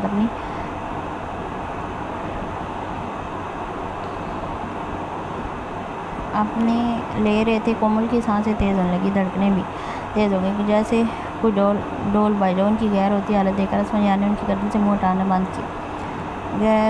उन्हें देखा जो गहरी सांस ले रही थी। जान, आज भी पहले दिन की तरह शर्माती हैं आप। ये शर्माहट हमें हर हाथ पार करने पर उकसाती है। हम क्या करें, हम आज तरस नहीं खाएंगे। वो कोमल की आप पर ये कहते जिस्म के नरमाहट को अपने लबों से करने लगे, जिस पर इस एहसास पर जैसे ही असफंजार के लबों ने छुआ तो कोमल ने सिसकारी ली। पर खान की शिद्दत में इजाफा हो जिस पर उससे असफंजार लुटाने के लबों से लुटाने लगे। उन्होंने अपनी और कोमल के दरमियान तमाम बंस और रुकावटों को खुद से उतार फेंका। अपनी शिद्दतें अपने जीवन कोमल के वजूद में मुंतकिल करने लगे। कोमल उनकी शिद्दतों से निडाल हो गई, पर वो ना रुके। आहिस्ता रात गुजर गई और असफंजार भी उनके वजूद में गुम होते गए। अगली सुबह रोशन थी। असफंजार खान को कोई काम था तो वो कोमल के उठने से पहले ही चले गए। कोमल की देर से आँख खुली और जब उनकी नज़र अपने वजूद पर गई तो रात को याद करके हसीन मनाज़रों ने अपने उन कंफर्टर में सुला दिया। और जब महसूस हुआ कि असफंजार नहीं है तो आराम से कंफर्टर नीचे किया, क्योंकि वो उनका सामना नहीं करना चाहती थी। सरदार असफंजार सुबह अपने एक अजीज़ दोस्त के पास गए जो इस वक्त IG के ओहदे पर फायज थे। खूबसूरती पर फायज है, क्योंकि वो ही अब इनकी मदद कर सकते थे। असफंजार के कॉलेज के वक्त के 3 दोस्त, एक इस वक्त IG, दूसरा एक मशहूर बिजनेसमैन, जबकि एक दोस्त ने आर्मी ज्वाइन की हुई थी। IG का नाम इब्रार है, जो बहुत ही और दोस्तों के लिए जान देने वाला मिलनसार इंसान है। इन सब दोस्तों की एक दूसरे में जान थी। अब जब असफंजार को मदद चाहिए थी तो उन्होंने असफंजार को तसल्ली दी कि इसमें इनकी मदद करेंगे। इस पर असफंजार मुतमईन हो गए। फिर ऐसे कुछ महीने गुजर गए। इस तरह लड़कियों को गुमशुदगी में कमी हो गई थी, मगर फिर भी 2-3 केस ऐसे ज़रूर हुए थे, शायद मुजरिम को भी मालूम था कि अब बात पुलिस तक पहुँच गई है, इसलिए वारदात में कमी हुई, पर मुकम्मल तौर पर बंद न हुई। कोमल को भी नवा माह चल रहा था। कुछ दिनों बाद कोमल को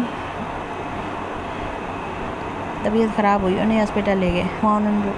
वहाँ बच्चियों का जन्म दिया जो वो एक जैसी हुई थी, पर एक बच्ची के होंठों के पास तिल था। असफंजार ने बहुत प्यार से अपनी बच्चियों को गोद में लिया। मानूर भी अपनी छोटी बहनों को लेकर प्यार किया और देखकर खुश हुई। कोमल बेगम कि सारे ख़ानदान वाले बारी बारी अस्पताल इनसे मिलने के लिए आए। हुनैन को तो दोनों गुड़ियाँ बहुत पसंद है और जिद करने लगा कि वो इन्हीं के पास रहेगा, जबकि बलाज जो कि अपनी पुप्पो से बहुत ज़्यादा अटैच था वो कोमल को छोड़ रहा था। उसका बस नहीं चाह रहा था कि वह इन दोनों को कोई दूर फेंक दे। इस वक्त बलाज 8 साल का था, पर फिर भी वो अपनी पुप्पो के लिए बहुत ज़्यादा कोमल गुजर था। वो 3 साल का था जब इसको कोमल नहीं पाला था, इसलिए वो इससे ज़्यादा अटैच था। वो बेड पर साथ जोड़कर बैठ गया। बलाज ने कोमल पुप्पो आप मेरी हैं बेगम से कहा, जिस पर वो तो खुश हो गया। कोमल को अपनी तरफ देखकर बलाज बोला, पुप्पो ये दोनों ना रुई हैं और गंदा सा मुँह भी बनाती हैं, मैं इनके पास जाता हूँ। कुछ देर बाद पहले बलाज दोनों के पास था और एक को जलसी की वजह से चुटकी काटी थी, जिसकी वजह से वो रोने लगी। उसे देख के दूसरी ने भी रोना शुरू हो गया। जब दोबारा बलाज इन दोनों की तरफ गया, उसको देखकर दोनों ने मुंह बनाया और अब बलाज वो याद करके कोमल को बता रहा था कि इनको अपनी तरफ कर रहा था। सब ऐसा करते हैं, सब ऐसा करते हैं। हम इन दोनों को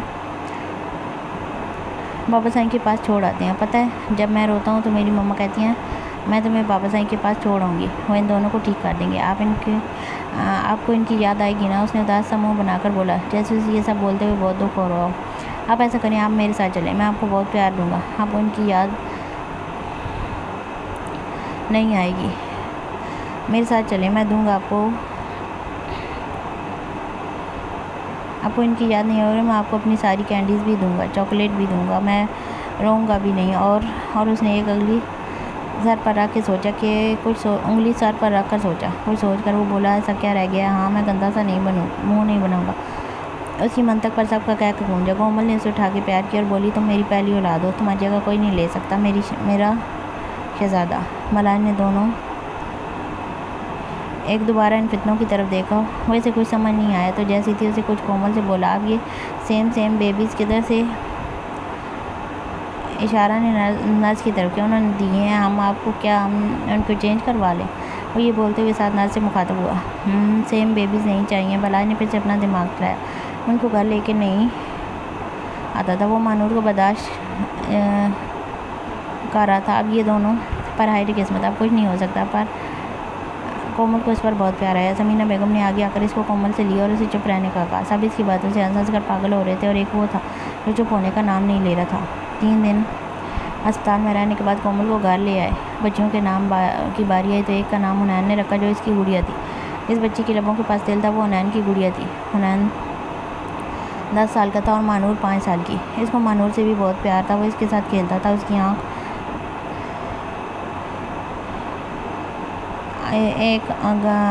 उसे गवारा नहीं था कि हाँ मैं भी वो मानूर की आँखों में आंसू के लिए पॉजेसिव था।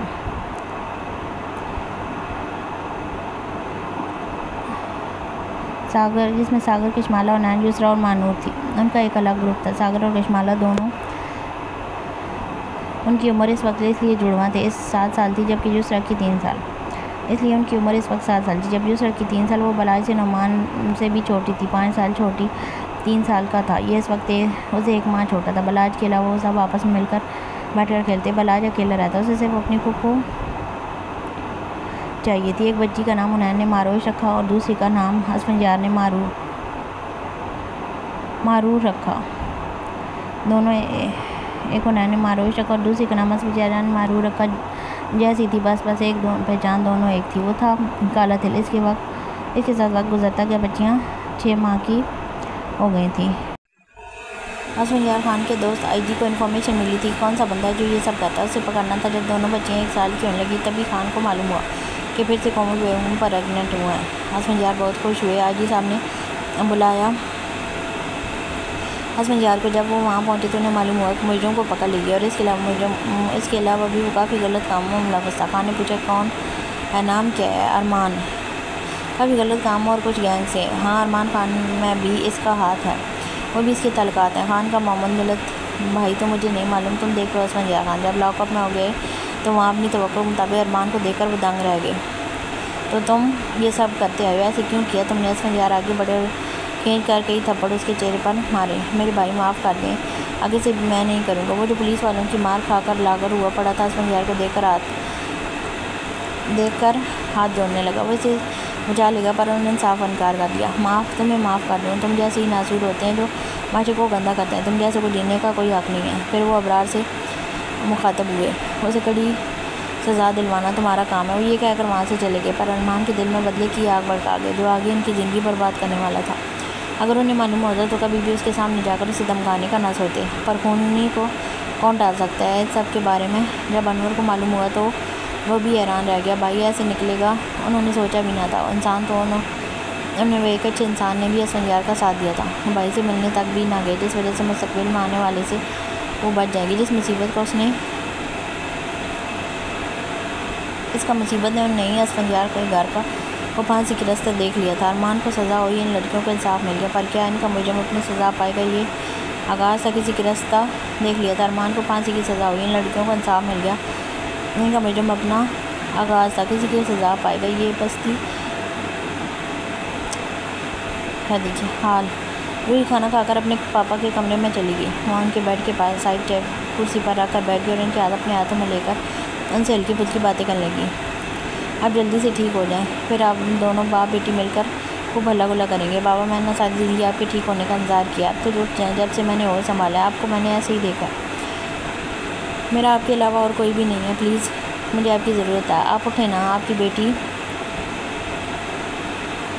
आती जाए, आपको बहुत है। आपके बिना मेरा कोई भी नहीं है इस दुनिया में। बाबा हैं और आप हैं, कौन गार्ड करेगा, कौन मेरा सहारा बनेगा? मैं मेडिकल में जाना चाहती हूँ बाबा, प्लीज़ मुझे। पापा रह के उठ जाए ना, अब मैं थक गई हूँ, प्लीज़ बाबा अपनी गुड़िया के लिए उठ जाए। रूही ये अल्फाज अदा करते हुए रोने लगी और इसके आंसू उसके वालिद के हाथ पर गिरने लगे, जिस वजह से उनके हाथ में हल्की सी हरकत हुई। रूही हैरानी से जिसे महसूस करते अपने बाप को देखने लगी। पापा ये आपने अभी हाथ लाया, क्या आप ठीक हो? मैंने अपनी बेटी को देखें। रूही आपकी बेटी आपके पास है, रूही आपकी बेटी आपके पास है, प्लीज़ उठे ना। वो ज़ोर ज़ोर से अपने बाप को हिलाने लगी। क्यों? लेकिन वो उठे और रूही ने जल्दी से साइड टेबल पर पड़ा फ़ोन उठाया और अंकल को कॉल करने लगी, जिन्हें वो बाबा बाबा बुलाती थी। उन्हें उसे पाला था। बाबा कहाँ हैं के हाथ में मूवमेंट आ जाए। बाबा जल्दी ऑन हुई थी। मैंने महसूस किया, प्लीज़ बाबा, प्लीज़ बाबा ठीक हो रहे हैं, प्लीज़ जल्दी से आ जाएँ। रूही ने ये कहते साथ ही फ़ोन बंद कर दिया। दूसरी तरफ उसे बाहर आएंगे तो बुलाया गया कि बाबा भी मीटिंग में है और वो जैसे ही उन्हें बताएंगे उनके बीए ने कॉल अटेंड की, क्योंकि उसके बाबा बहुत बड़े बिजनेसमैन थे और अक्सर मीटिंग के सिलसिले में बाहर रहते थे। और रूही उसे जब कभी भी आते थे, रूही के उसे मिलने ज़रूर आते थे। इस दुनिया में वही रूही का आवाज़ आ रहे थे। अपने पापा को अपने के बाद उसने ऐसे ही देखा था और उसके पीछे की वजह भी वो नहीं जानती थी। उसके पापा ऐसे क्यों और उसे संभाला भी सिर्फ उसके अंकल ने था, जो बहुत बड़े बिजनेसमैन थे। रूही ने अपने बाबा के माथे पर बोसा दिया। अब यकीन हो गया था पापा आप जल्दी से उठ जाएंगे और ठीक हो जाएंगे, और मेरे पापा हम दोनों खूब बातें करेंगे। मैं आपके साथ अपना बचपन जीऊँगी, मैं आपके साथ हर पल जीऊँगी, ठीक? रूही पापा कोई चीज़ें बोल रही थी, पर उसकी आँखों में आंसू थे। वो रिश्तों की तरफ सुई लड़की थी, जिसे ना माँ का आंचल नसीब हुआ, ना बाप इन दोनों का प्यार दिया। अम्मा मैं अब जा रही हूँ। मारूज को उन्हें वहीं कोमल वही घर ले जाने के लिए तैयार खड़ी थी। कोमल बेगम घर ले जाने के लिए तैयार खड़ी थी। उनके साथ नूर थी, पर कोमल बच्चे ने अभी आप 2-3 दिन और रहना था। नहीं अम्मा आपको पता है ना, 2 दिन के बाद बरसी और इसकी तैयारी भी करनी है। ये कहते हुए कोमल बेगम की आंखें आंसुओं से भर गईं, जैसे महसूस करते हुए वकार साहब ने जिस अपनी लाडली को गले लगाया। वो मज़ीद रोने लगी, मेरी गुड़िया ऐसे नहीं। वो मज़ीद रोने लगी, मेरी गुड़िया ऐसे नहीं करते बच्चे, आप तो बहादुर हो। साहब ने उन्हें पुकारा। नहीं भाई अब हिम्मत नहीं है, मैं संभालूंगी सब। कोमल मेरी जान संभालूंगी सब। कोमल हम सब हैं ना तुम्हारे साथ। और हुनैन तैयारियां करो, हम जल्दी तुम बस शादी की और हुनैन तैयारियां करो शादी की। बच्ची को घर भी तो तुम्हारे लाना चाहते हैं ना। जी भाई अब मैं चलती हूँ। बिलाल ने भाई अब मैं चलती हूँ। बिलाल ने सर छोड़ा। हुनैन रात हॉस्पिटल में ही रहा।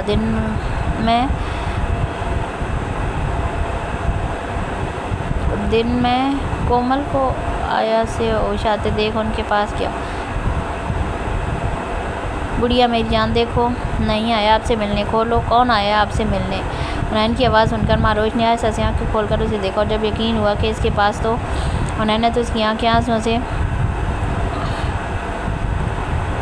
बाहर गई। उस नैन तो इसकी आंखों में पानी देकर ही तड़प गया, उसे आंखों में पानी देकर ही तड़प गया। उसे कहाँ बर्दाश्त था आंसू अपनी गुड़िया की आंखों में। गुड़िया क्या हुआ, आप रो क्यों रही हो? मैं हूँ ना आपके पास। नैन, उसने रुक कर और नैन का नाम लिया। जी गुड़िया मैं आपके पास हूँ, मुझे मारेगा? उसने नैन वो वापस आ गया। वो फिर से अटक अटक के लफ्ज़ अदा किया और नैन तो अटक अटक के लफ्ज़ अदा किया और नैन तो सख्ते में जिस चीज़ से उसने माँ चला था वो डर निकाला। 10 सालों में एक पल, जिस चीज़ का डर उसने 10 सालों में उससे निकाला था वो एक पल में फिर से हावी हो गया था। नहीं गुड़िया वो नहीं आएगा, मैंने उसे मार दिया, आपको पता है? नहीं नैन, नहीं नैन वो इधर था, उसने मुझे यहाँ से पकड़ा। मारोश ने बाजू का इशारा किया जिससे बलाज ने उसे पकड़ा था। उसने मुझे फिर धक्का दिया था, वो फिर मारेगा मुझे, वो मुझे मार देगा। उसने मुझे गंदा है, उसने उधर छुआ, इधर से पकड़ा। मारोश अपने गले को हाथों से नोचने लगी और नैन ने आगे बढ़कर उसे अपने सीने से लगाया। मेरी गुड़िया, उसे आने नहीं दूंगा, मैं हूँ आपके पास, कभी अपनी डॉल को अकेला नहीं छोड़ूंगा। उसे परसुकून कर देता था और वो इसकी साथ ही बातों को सच समझती थी। अगर उन्होंने कह दिया कि वो नहीं आएगा तो वो नहीं आएगा, कभी नहीं आएगा, मैं उसे आने नहीं दूंगा, मैं हूँ आपके पास, कभी अपनी डॉल को अकेला नहीं छोड़ूंगा। साथ ही उसे पुरसुकून कर देता और वो इसकी बातों को सच समझती थी। अगर वो पुरसुकून हो गई थी पर उन्नैन को बलाज पर बहुत ज़्यादा गुस्सा आया, जिससे उसकी कनपट्टी की रगें वाज़ेह हुई। उसका गुस्से से पूछिएगा कि वो कब तक आएंगे। बेटा परेशान ना हो, वो जल्द ही आ जाएंगे। वो कोशिश कर रहे हैं कि अपना काम करे जल्दी से वाइंड अप। आपको पता है ना इनको बिज़नेस वहाँ का वो खुद देख रहे हैं। उनका बेटा यहाँ पे आया है, बिज़नेस देख रहा है वो यहाँ। जी अंकल, बेटा आपकी स्टडी कैसी जा रही है? अंकल माशाल्लाह बहुत अच्छी है और देखिएगा मैं टॉप करूँगी इस बार।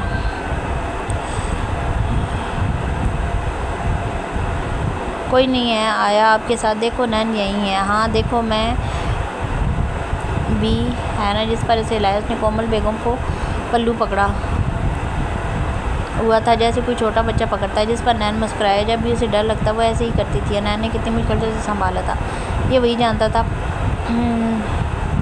अब इसका इरादा बिलाज की अकल ठिकाने लगाने का था। पहले भी ने उसे माफ़ कर दिया था पर अब नहीं। जल्दी जी अंकल ज़रूर, आप बैठे, मैं आपके लिए चाय लेकर आती हूँ। नहीं बेटा, मेरे कुछ पेशेंट्स थे कि उनके साथ बिज़ी था, पर तुम्हारे इस अंकल ने मेरा दिमाग घुमा दिया, तो इसलिए मुझे उन्हें वेट करवाना पड़ा, तो मैं जाता हूँ। वो बेचारे मेरा इंतज़ार करते करते थक जाएंगे। जी बिल्कुल मुझे पता है, बाबा को बस एक बार पता चलना चाहिए कि पापा की तबीयत में सुधार आ गया, वो तो खुद भी भागते हुए चले आएंगे। आपके मामा मैं आपके बाबा के ठीक आया बच्चा, जान बसती है उनकी। एक तो इसमें लफ्ज़ सारे आगे पीछे हैं, कुछ समझ ही नहीं आता। जी ये तो आपने बिल्कुल ठीक कहा। अब मैं चलता हूँ अंकल, अल्लाह हाफिज़, अपना ख्याल रखिएगा बच्चे। अल्लाह हाफिज़। बलाए रात को सड़कों पर बिला मकसदी गाड़ी दौड़ाता रहा। उसकी आंखों के सामने जितनी बार भी वो मंज़र आ रहा था, उन्होंने मारा उसको माथे पर बोसा दिया था। क्यों दिया था पता नहीं। बिलाज को इसका बोसा देना बिल्कुल पसंद ना आया। बिलाज का गुस्से से बुरा हाल था, उसको समझ नहीं आ रहा था उसके साथ क्या हो रहा है। अब कि उसने फ़ैसला कर लिया था कि उसने पैकिंग कर ली, पर बीच में ये मारूश की तबीयत ख़राब होगी, वरना उसने चले जाना था। और उसने केजल को भी बोल दिया था कि वह वापस यहाँ नहीं आएगा जब तक हुनैन की शादी के फंक्शन स्टार्ट नहीं हो जाते, वह वापस नहीं आएगा। हुनैन की शादी का प्लान उसके आने पर ही था, 2 दिनों के लिए, और वो चंद दिन। वो समझ रहा था कि वो ऐसे मारूश से दूर जाने से उसका दिल जो मारूश की तरफ लपक रहा था वो बंद हो जाएगा, लेकिन ये उसकी गलत फहमी थी। उसको भी इतना मालूम हो चुका था कि उसके दिल में मारूश है और बहुत जल्द ये बात वाज़ेह भी होने वाली है, और वो बहुत पछताने वाला था अपने उन अल्फाज पर। दूसरी तरफ केजल ने बहुत बार कहा कि वो मारूश से मिल सके, पर उन्होंने उसे मिलने न दिए, क्योंकि इस वक्त मारूश की तबीयत ठीक नहीं थी और वो नहीं चाहता था केजल की वजह से वो दोबारा हार्ट हो। इसलिए मारूश को केजल से दूर ही रखना था, और वो ऐसा कर भी रहा था, क्योंकि केजल ने 2-3 बार कोशिश की थी मारूश से मिलने की, लेकिन उन्होंने उसको मिलने न दिया। केजल जब हॉस्पिटल से वापस घर पहुंची तो उसके पापा इसका इंतज़ार कर रहे थे। बेटा क्या हुआ आपको? आप ठीक हैं? आप फ़ोन पर रो क्यों रही थी? बलाज ने कुछ कहा है आपको? नहीं पापा, बलाज ने तो कुछ नहीं। डॉल हॉस्पिटल में है, बारबी डॉल क्या लगाई हुई है, मुझे सच बताएं क्या हुआ। डैड वो बलाज की कज़न हॉस्पिटल में है डैड, वो इतनी प्यारी है, वो मुझे बहुत प्यारी है, वो तो मुझे बहुत प्यार आया उस पर, और वो हॉस्पिटल में थी और उसे देखकर मैं डर गई थी।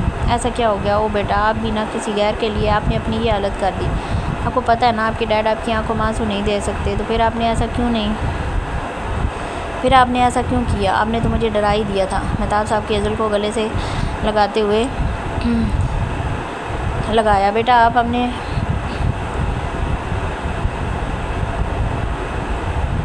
किसी गैर के लिए आप अपने आंसू नहीं लाएंगे, ठीक है? अपने डैड से प्रॉमिस करें कि आप किसी गैर के लिए अपनी आंखों में आंसू नहीं लाएंगे, ठीक है? पर वो डॉल बेटा बस अब भी आपको जो मैंने बोला है वो करें। आप मुझे बताएं कि हमने वापस कब जाना है आप, क्योंकि ज्वाइनिंग अभी से स्टार्ट होने वाली है। दैट नेक्स्ट वीक नहीं, 3 दिन के बाद आपकी ज्वाइनिंग, और 3 दिन के बाद आप तब जाएँ। 3 दिन के बाद आप जाएंगी। वीडियो पर वो डॉल बेटा प्लीज़ भूल जाएं, उसे फोकस अपने करियर पर करें। ओके, मैं तो आपकी शादी के भी ख़िलाफ़ था, लेकिन बस आपकी ज़िद की वजह से मैंने हाँ कर दी। लेकिन शादी आपकी 1 साल के बाद होगी। जब तक आप अपने करियर पर फोकस नहीं कर लेती, आपका अपना करियर बन जाए, आपका फ्यूचर सिक्योर हो जाए, फिर आपकी शादी कर दूँगा, ठीक है? जी डैड, जैसे आप कहें। मेरा प्यारा बच्चा। मेहताब साहब ने केजल के माथे को झूमा और गले से लगाकर प्यार किया। वो अपनी बेटी को ऊंचाइयों पर देखना चाहते थे। वो चाहते थे कि उनकी बेटी उनका बेटा बनकर रहे। वो इनको अपनी तरह ही ऊंचाइयों में देखना चाहते थे, जिसकी वजह से उन्होंने इतना प्यार दिया था और अपनी एक बेटी खातर बेटे की तरह उसको पाला। आपको याद है ना, 2-3 मंथ के बाद आपका कज़न भी आ रहा है, तो आपने उसको भी टाइम देना है। तो इसलिए 3 मंथ के लिए आपकी, उसके बाद आप ट्रेनिंग और 15 दिन की छुट्टी। ओ दानिया आ रहा है? बताया नहीं बेटा, रात को आपकी फूफो ने मुझे कॉल करके बताया कि वो 3 माह के बाद आ रहा है और आपकी ट्रेनिंग भी तब तक ख़त्म हो जाएगी, तो इसलिए आप अपनी ट्रेनिंग पर फोकस करें। उसके बाद आपने दानी को टाइम भी देना है। जी ज़रूर।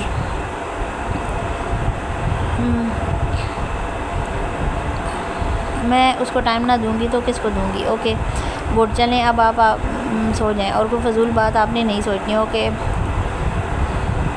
अस्सलाम वालेकुम अम्मा भी, आप कैसी हैं? वालेकुम सलाम बेटा, अल्हम्दुलिल्लाह मैं ठीक हूँ। आप सुनाओ कैसे हो? और ये क्या सुबह सुबह हो रहा है? अम्मा कहाँ जाने की तैयारी हो रही है? इस्लामाबाद एक मीटिंग के सिलसिले में जाना है। मैं और अनैन वहीं जाने के लिए निकलने लगे थे। आप बताएं, कोमल से बात की मैं? हाँ बेटे से बात हुई थी, वो कह रही थी तारीख़ रख लें, उसको तैयारी का टाइम दें, क्योंकि वो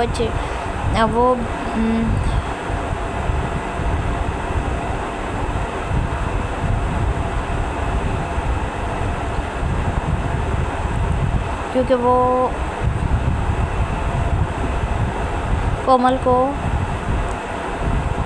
बेटी ने अम्मा भी वैसे करना चाहती भी हैं। नैना अब अगले महीने अमेरिका जा रहा है, पर कुछ होगा तो इसलिए तो वापसी आप कोमल के लिए हाँ कर दें, तो 3 माह के शादी का प्रोग्राम हम 3 माह के बाद रखेंगे। वैसे भी अम्मा भी मैं महसूस कर रहा हूँ, अब अलाई से भी बात की जाए, इस मामले में निपटाया जाए। वकार साहब बात कर रहे थे, इतनी जेंट्स की आवाज़ नज़र आई। अभी बात कर ही रहे थे वकार साहब की, इतने में उन्हें नैन की आवाज़ आई जो बलाज को आवाज़ें दे रहा था। बलाज जैसे क्या देखते हैं तो भाई ये क्यों चीख रहा है पता नहीं। अम्मा जल के वकार साहब ने अम्मा भी को सहारा दिया। मुझे हाल में समीना को बेगम को ले आए जहाँ उन्हें बलाज को आवाज़ें दे रहा था। बलाज के तो रो बाहर, तुम्हें मैं नहीं छोड़ूंगा, तुम इतना आखिर क्या बिगाड़ा? उसके पीछे बढ़ गए, जैसे मौत के मुंह में धकेल दिया। तुम समझते क्या हो खुद को? बाहर निकलो। बलाज को पुकारने लगा, गुस्से से उसकी रगें तान गई। बच्चे क्या गुस्सा क्यों कर रहे हो? अम्मा भी ने पूछा, बेटा क्या हुआ है? मैं पूछ बलाज कहाँ है? उसे बुलाए, मैं ऐसे नहीं छोड़ूंगा। उसकी वजह से रोज हॉस्पिटल पहुंची और उसने उसे पूछा भी नहीं। आप लोग ऐसा कैसे कर सकते हैं? आपको पता तो है ना वो कैसी है। फिर सब ने उसे ना रोका। बेटा हम अंदर थे, नहीं मालूम। वैसे भी बलाज को इस पर चीख चलाने से नहीं मालूम, उसे पैनिक आते हैं। उसे नहीं मालूम तो क्या, उसे ये हक किसने दिया कि वो इस पर चीख चलाई, इस पर गुस्सा करे? इस पर उसका कोई हक नहीं कि वैसे इस पर गुस्सा करे। आप लोग इसे समझाएं, वरना अगर समझाने पर आया तो उसे छोड़ूंगा नहीं। पर बेटा नहीं, आप बस उसे बुलाएं, आज मैं उसको अपने तरीके से बताऊंगा। अम्मा भी आप बताएं मैं वहीं जाऊँगा, उसे नहीं छोड़ूंगा। बेटा वो तो चला गया है, कह रहा था कि जब तुम्हारी शादी होगी तभी आएगा। कहाँ चला गया है? उसकी कॉल आई थी, वो चला गया है। तो अच्छा हुआ वो यहाँ होता तो आज वो मेरे हाथों ना बचता। और आप कोशिश कीजिएगा इस मामले को जल्द से जल्द ख़त्म करें। बहुत हो गया, अब मैं मज़ीद बर्दाश्त नहीं कर सकता। ये कहकर हुनैन अपने कमरे की तरफ चला गया, जबकि अम्मा बी ने और वक़ार साहब ने एक दूसरे को देखा। वक़ार साहब ने भी सर हिलाया कि उनके घर में ये क्या हो रहा है, उनके बच्चे आपस में ही लड़ रहे हैं। समीना बेगम ने अम्मा बी को संभाला। वक़ार साहब ने भी अम्मा बी के हाथों पर अपने हाथ रखकर उन्हें तसल्ली दी। अम्मा कुछ नहीं होगा, आप देखना सब ठीक हो जाएगा। मामला बस रफा दफा करें और घर में ये जो क्लेश चल रहा है वो भी ख़त्म हो जाएगा। मैं भी यही सोच रही हूँ कि मारोश फैसले के लिए भी कोई अच्छा चाले ही थी कि हाँ बेटा, मैं भी यही सोच रही अब अपनी माँ के लिए भी कोई अच्छा सा रिश्ता देख। बलाज ने तो इनकार कर दिया और ये भी तो क्या नैन के साथ बलाज का भी निकाह करवा दूँ।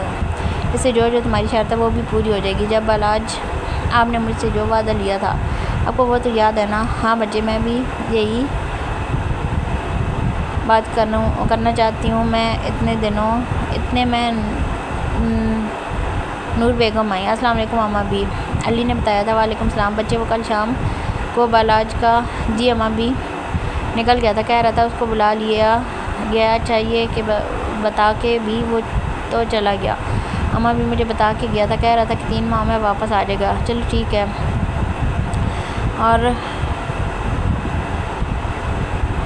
और हुनैन को रोकें, उसने काम ही ऐसा किया। जब बला जाएगा तो आप इससे बात कर लीजिएगा और इस मामले को भी आप रफा दफा करें, क्योंकि हम चाहते हैं कि मारोज के 18 के होने पर हम इसकी शादी कर दें। क्योंकि आप लोगों को पता है कि हम इसके लिए कोई मजबूत सहारा ढूंढ रहे हैं और हमसे किसी मजबूत सहारे के हवाले कर दें जो इसकी हिफाजत भी करे, क्योंकि बलाई से हमें ये उम्मीद नहीं थी और ना उम्मीद है कि वो हमारी बेटी की हिफाजत कर सकेगा। इसलिए हमें किसी ऐसी शख्स की तलाश है जो हमारी बेटी का ख्याल रख सके, उसकी हिफाजत भी। आप सब जानते हैं कि इसकी जान खतरे में है। बेटा जैसे तो तुम्हें ठीक लगे, हम तुम्हारे साथ हैं। बलाज को समझा दीजिएगा वो शादी के बाद केजुल को लेके कहीं और शिफ्ट हो जाए। हमने आपके कहने पर शादी के लिए हामी भरी थी। आप और कोमल अगर हमें फोर्स ना करती तो हम इस रिश्ते के लिए कभी भी राज़ी ना होते। इसलिए आपको याद है कि आपने मुझसे वादा किया था कि यहाँ से कि बलाज यहाँ नहीं, केजुल को यहाँ नहीं रखेगा और वो यहाँ से चला जाएगा और उसे कोई नहीं रोकेगा। हम उसको यहाँ रहें आपका, और आप बता दीजिएगा कि इसके बाद इस काम से कोई रिश्ता नहीं होगा। वक़ार साहब ने अम्मा बी से कहा, जिस पर समीना बेगम अपने दिल पर हाथ रख लिया। क्या कह रहे हैं? वो हमारा बेटा है, आप कैसे घर से निकालने का बोल रहे हैं? मैं मानती हूँ इसने जो किया गलत किया, लेकिन इस पर इतनी बड़ी सज़ा घर से निकाल दी आपने तो वैसे भी हाँ कर दी थी इसकी शादी के लिए, तो क्या मसला है आपको? और बात रही मारोश की, तो बेटी है रोश, हमारी बेटी को अच्छे से रख सकते हैं। और अगर उसने उससे शादी भी की होती तो कौन सा वो आपको पता तो है उसका ख्याल रखता।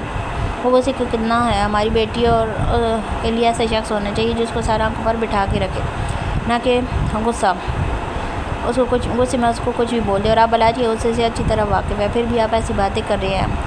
अब तो अपना गुस्सा थूक दें। और वो बच्चा समीना बेगम आगे कुछ बोलती कि वक़ार साहब ने हाथ के इशारे से मना कर दिया और फिर बोलती वक़ार साहब ने उन्हें हाथ के इशारे से मना कर दिया और फिर बोले बच्चा बच्चा बच्चा। आपको वो बच्चा लगता है जो हमारी बेटी के बारे में उल्टी बातें करे? वो बच्चा नहीं है, वो पढ़ा लिखा इंसान है, वो बाशऊर इंसान है, ऐसा इंसान जिसे औरतों की इज़्ज़त करनी चाहिए और जिसे औरतों की इज़्ज़त करनी चाहिए और जिसे वहाँ पर उन्होंने सही से ताल्लुक़ रखे। लेकिन फिर भी उसने ये सिखाया जाता है। उस दिन घटिया बातें मेरी बेटी के बारे में बोली और आपको पता है कितना प्यार है मुझे इससे, इसलिए आप और अम्मा भी उसे समझा दें। चले मैं चलता हूँ, अल्लाह हाफ़िज़। वक़ार साहब ये कहकर वहाँ से निकल कर चल गए। पीछे अम्मा भी और समीना बेगम एक दूसरे को देखती रह गई। दूसरा, अम्मा भी आप ही उन्हें समझाएं, बच्चा तुम बेफ़िक्र हो, मैं इसको समझा लूँगी और ये कुछ वैसे भी नहीं करेगा। बलाज में तो तुम्हारी जान बसती है। बेशक उसने जो भी माँ के बारे में कहा, लेकिन आपको तो पता है ना ज़्यादा देर उसके बगैर नहीं रह सकते। अम्मा मैं कोमल को कॉल करके बता दूँ कि 3 महीने के बाद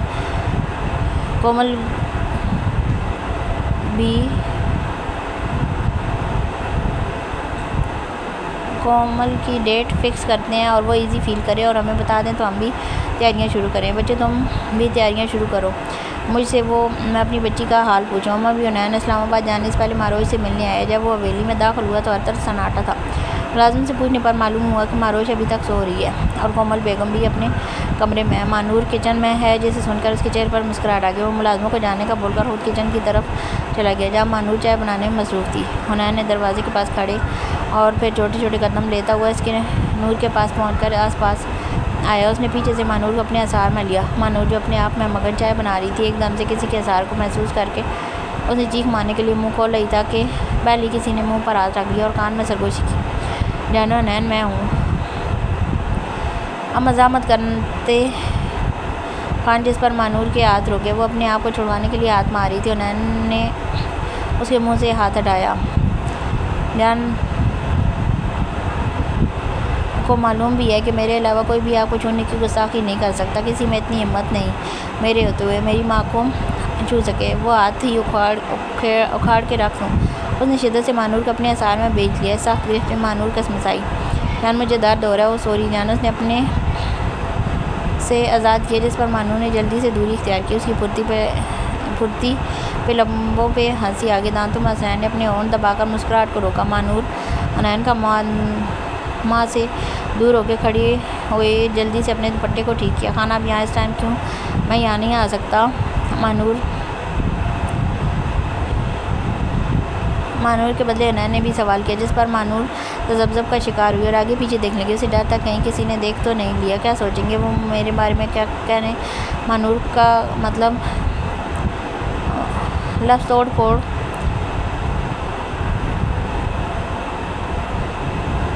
काम मतलब मानूर के लफ्ज़ टूट फूट कर अदा हो रहे थे क्योंकि हुनैन उसकी तरफ बढ़ रहा था और उसने हुनैन ने छोटे छोटे कदम लिए उसके करीब आ रहा था, जिस पर मानूर कदम पीछे ले रही थी। हुनैन ने एक आदत मानूर एक ही कदम पीछे ले थी। बहुत मज़ा आ रहा था। मानूर ने प्यार से हुनैन को पुकारा। जी जान, जवाब दिया। प्लीज़ ना करें, कोई आ जाएगा। कोई भी नहीं आएगा, मैं पहले ही आपको बता चुका हूँ। फिर ये है पहले कि मानूर की कमर दीवार के साथ लगती है। हुनैन ने उसकी कमर में बाज डालकर उसे अपनी जानब खींचा, जिसकी वजह से वो सीधा हुनैन के सीने से जाकर लगी। उसके मुँह से एक हल्की सी चीख निकली। हुनैन ने उसके होंठों पर अपने होंठ रखकर उसकी चीख को रोका। मुझे आँखें फटी की फटी रह गई। इस हफ्तात पर नूर की नाक आया हुआ और हुनैन वो तो मानूर में गुम। उसने उसके होंठों पर अपने छोड़ उसकी शिद्दत पर इल्ज़ाम से मानूर कप आती और हुनैन के सीन पर हाथ रखकर उसे दूर करने की मज़ामत करती रही। दूसरे हाथ भी उसकी कमर हुनैन ने दूसरा हाथ भी उसकी कमर में डाला और महसूस करते हुए और उसे अपने और करीब ज़्यादा शिद्दत से उसके लबों पर झोंका। उसकी इस कदर शिद्दत को महसूस करते हुए मानूर से करीब हुनैन के पकड़ इतनी ज़्यादा थी कि मजबूती से शिद्दत की वजह से मानूर को अब सांस नहीं ले पाएगी। उसे अपना सांस बंद होता महसूस हुआ। हुनैन जो कि पूरी तरह मानूर में मगन था, उसे जब महसूस हुआ मानूर को सांस नहीं आ रही तो उसने अपनी सांसों के ज़रिए मानूर को संभाला। मानूर उसके सीने से पे सर रखकर उस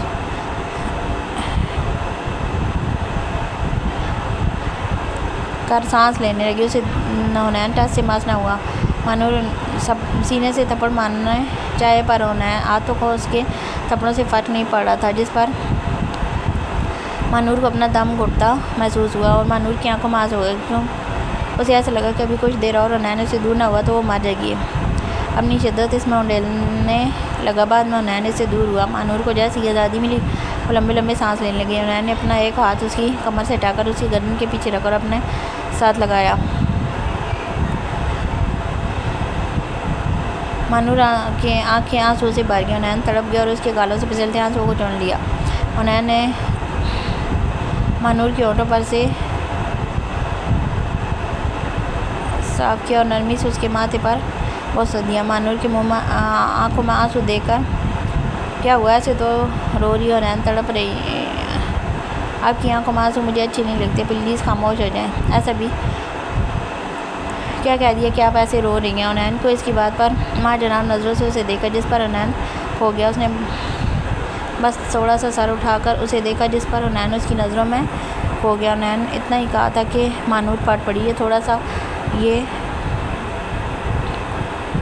मानूर फट पड़ी, ये थोड़ा सा है हुनैन। अब क्या? उसने ये तरफ इशारा करते हुए मानूर ने अपने होंठों की तरफ इशारा करते हुए कहा, जिस पर हुनैन पता नहीं जब तुम पास होती हो मुझे अपनी खुद ही कोई होश नहीं रहता। मैं अक्सर तुम्हें तो जान माफ़ कर दो। नैन ने मासूम शक्ल बनाकर कहा, आप जाएँ, आपसे बात ही नहीं करनी। माँ ने कहा, अब इतना भी तो जुल्म ना करो मुझ पर। मानूर को पीछे से अपने हज़ार में उनैन को लिया। क्या करें आप? मैं जिस पर मानूर बुखला गया। उनैन, मैं मामा को बताऊं कि आप गंदे गंदे काम करते हैं? उसकी मंतक पर उनैन हैरान रह गया। कौन से गंदे काम मैंने किए हैं? आप गोरों का काम करना शुरू हो गया। गोरों वाले काम ना समझी से उसे देखा। कौन से गोरों वाले काम मैंने किए हैं जो मेरी मैडम अपनी अम्मी को शिकायत लगाएंगी? ये जो भी आपने किया है इस दिन भी आप क्या होता है? ये गंदा ही काम होता है, मुझे पता है। तुम्हें ये किसने बोला है गंदा होता है? मम्मी पर ही दी। वो मेरी फ्रेंड बता रही थी, शादी से पहले करो तो गलत होता है। फ्रेंड की तो तुम्हारी ऐसी की तैसी। वैसे भी आपका क्या है? मजाजी खुदा को ये करने का हक होता है। बातों की नहीं, मैं आप बहुत ज़्यादा गंदे हैं, मुझे काटते हैं। वैसे मुझे ये बताओ, तुम्हें किसने बताया ये गोरों वाले काम होते हैं? अनैन के दिमाग में धमाका सा हुआ, पर वो बुखलाई। मुझे सच से बताओ, वो इस दिन टीवी पर देखा था? टीवी? हाँ, कशमाला देख रही थी, मैंने भी देखा। इस कशमाला को तो मैं नहीं छोड़ता, ये तुम्हें और मारोश को ख़राब करके ही दम लेगी। वो गलती से आ गया था, हमने वो ऐसे ही था, हमने चैनल चेंज किया, सब कुछ देख के चैनल चेंज किया था। अनैन को तो तब इसकी मासूम बीवी को ही देखकर चढ़ गई थी कि कशमाला ख़राब कर रही थी और उसे पता नहीं चला। माँ और रोज के मामले में वो बहुत पॉजिटिव था। मानूर ने होंठ बाहर निकालकर नैन को देखा। नैन अब कशमाला को डांटेगी, जिस पर नैन ने सारा लाया। आप सबको बताएंगे हम गोरों की फिल्में देखते हैं, जिस पर नैन ने फिर सारा लाया। और मानूर ने होंठ बाहर निकालकर रोने वाली शक्ल बनाई, जिस पर नैन को इस पर बहुत प्यार आया और इसकी आँखें आंसू से भर गई। जिसे देखकर वो जल्दी से इसके पास गया। शीश, रोना नहीं, मैं कुछ नहीं करता, मैं नहीं कुछ करता, किसी को कुछ नहीं बताऊँगा। चुप, कुछ नहीं बताऊँगा। अच्छा, कुछ नहीं करता, मेरी बात तो सुनो। मैं आज इस्लामाबाद जा रहा हूँ, कल वापस आऊँगा और अगले महीने मेरी अमेरिका की फ़्लाइट है, वहाँ मुझे ज़रूरी काम है। मैं सोच रहा हूँ कि ना अमेरिका से वापसी के बाद मैं तुम्हें हमेशा के लिए अपने पास ले जाऊँ। तुम्हारे बगैर गुजारा बहुत मुश्किल है। उन्होंने माँ के कान के पास आकर आखिरी बात सरगोशी से की, जिस पर मानूर का चेहरा शर्म से लाल हो गया। मैं अब अपनी जान के बगैर नहीं रह सकता, जब से इन होटल में तुम्हारे लबों का जायका चखा। बदबख्त दिल बार बार अपनी 10 रस्में लेना चाहता है। दिल करता है बस मैं तुम्हारे लबों का जाम ही पीता रहूँ। उन्होंने माँ के कान की लौ को लबों से छूते हुए सरगोशी की। जब मानूर तो इस बेबाक गुफ्तगू सुनकर शर्म से लाल गुलाल हो गई थी। उसके बदन में कपकपी शुरू हो गई थी, जिसे महसूस करके उन्होंने को इस पर तरस आया और इसे अपने असार से आज़ाद किया। मगर माँ एक इंच भी ना हिल सकी। उसे समझ ना आया वो क्या करे। वो भाग जाना चाहती थी, पर कदम मन भारी हो रहे थे। उसका दिल कह रहा था वो कहीं छुप जाए, पर आयरे किस्मत पाँव ने साथ न दिया। पहले कभी उन्होंने ने उससे बेबाक गुफ्तगू नहीं की थी। यही माँ से ऐसी वजह थी कि वो समझ नहीं पा रही थी वो कैसे रिएक्ट करे। उसकी परेशानी को समझते हुए उन्होंने उसके माथे पर प्यार किया और किचन से बाहर निकल गया, जबकि मानूर पीछे बुत बनी खड़ी रही। मुलाजमा जो अनैन के जाने के बाद किचन में आई थी, मानूर को बुत बने खड़ा देकर मानूर को लाया। मानूर भी आप ठीक हैं? जिस पर मानूर ने नासमझी से उसे देखा। मुलाजमा को मानूर की तबीयत ठीक नहीं लगी तो उसने मानूर का बाजू पकड़ा।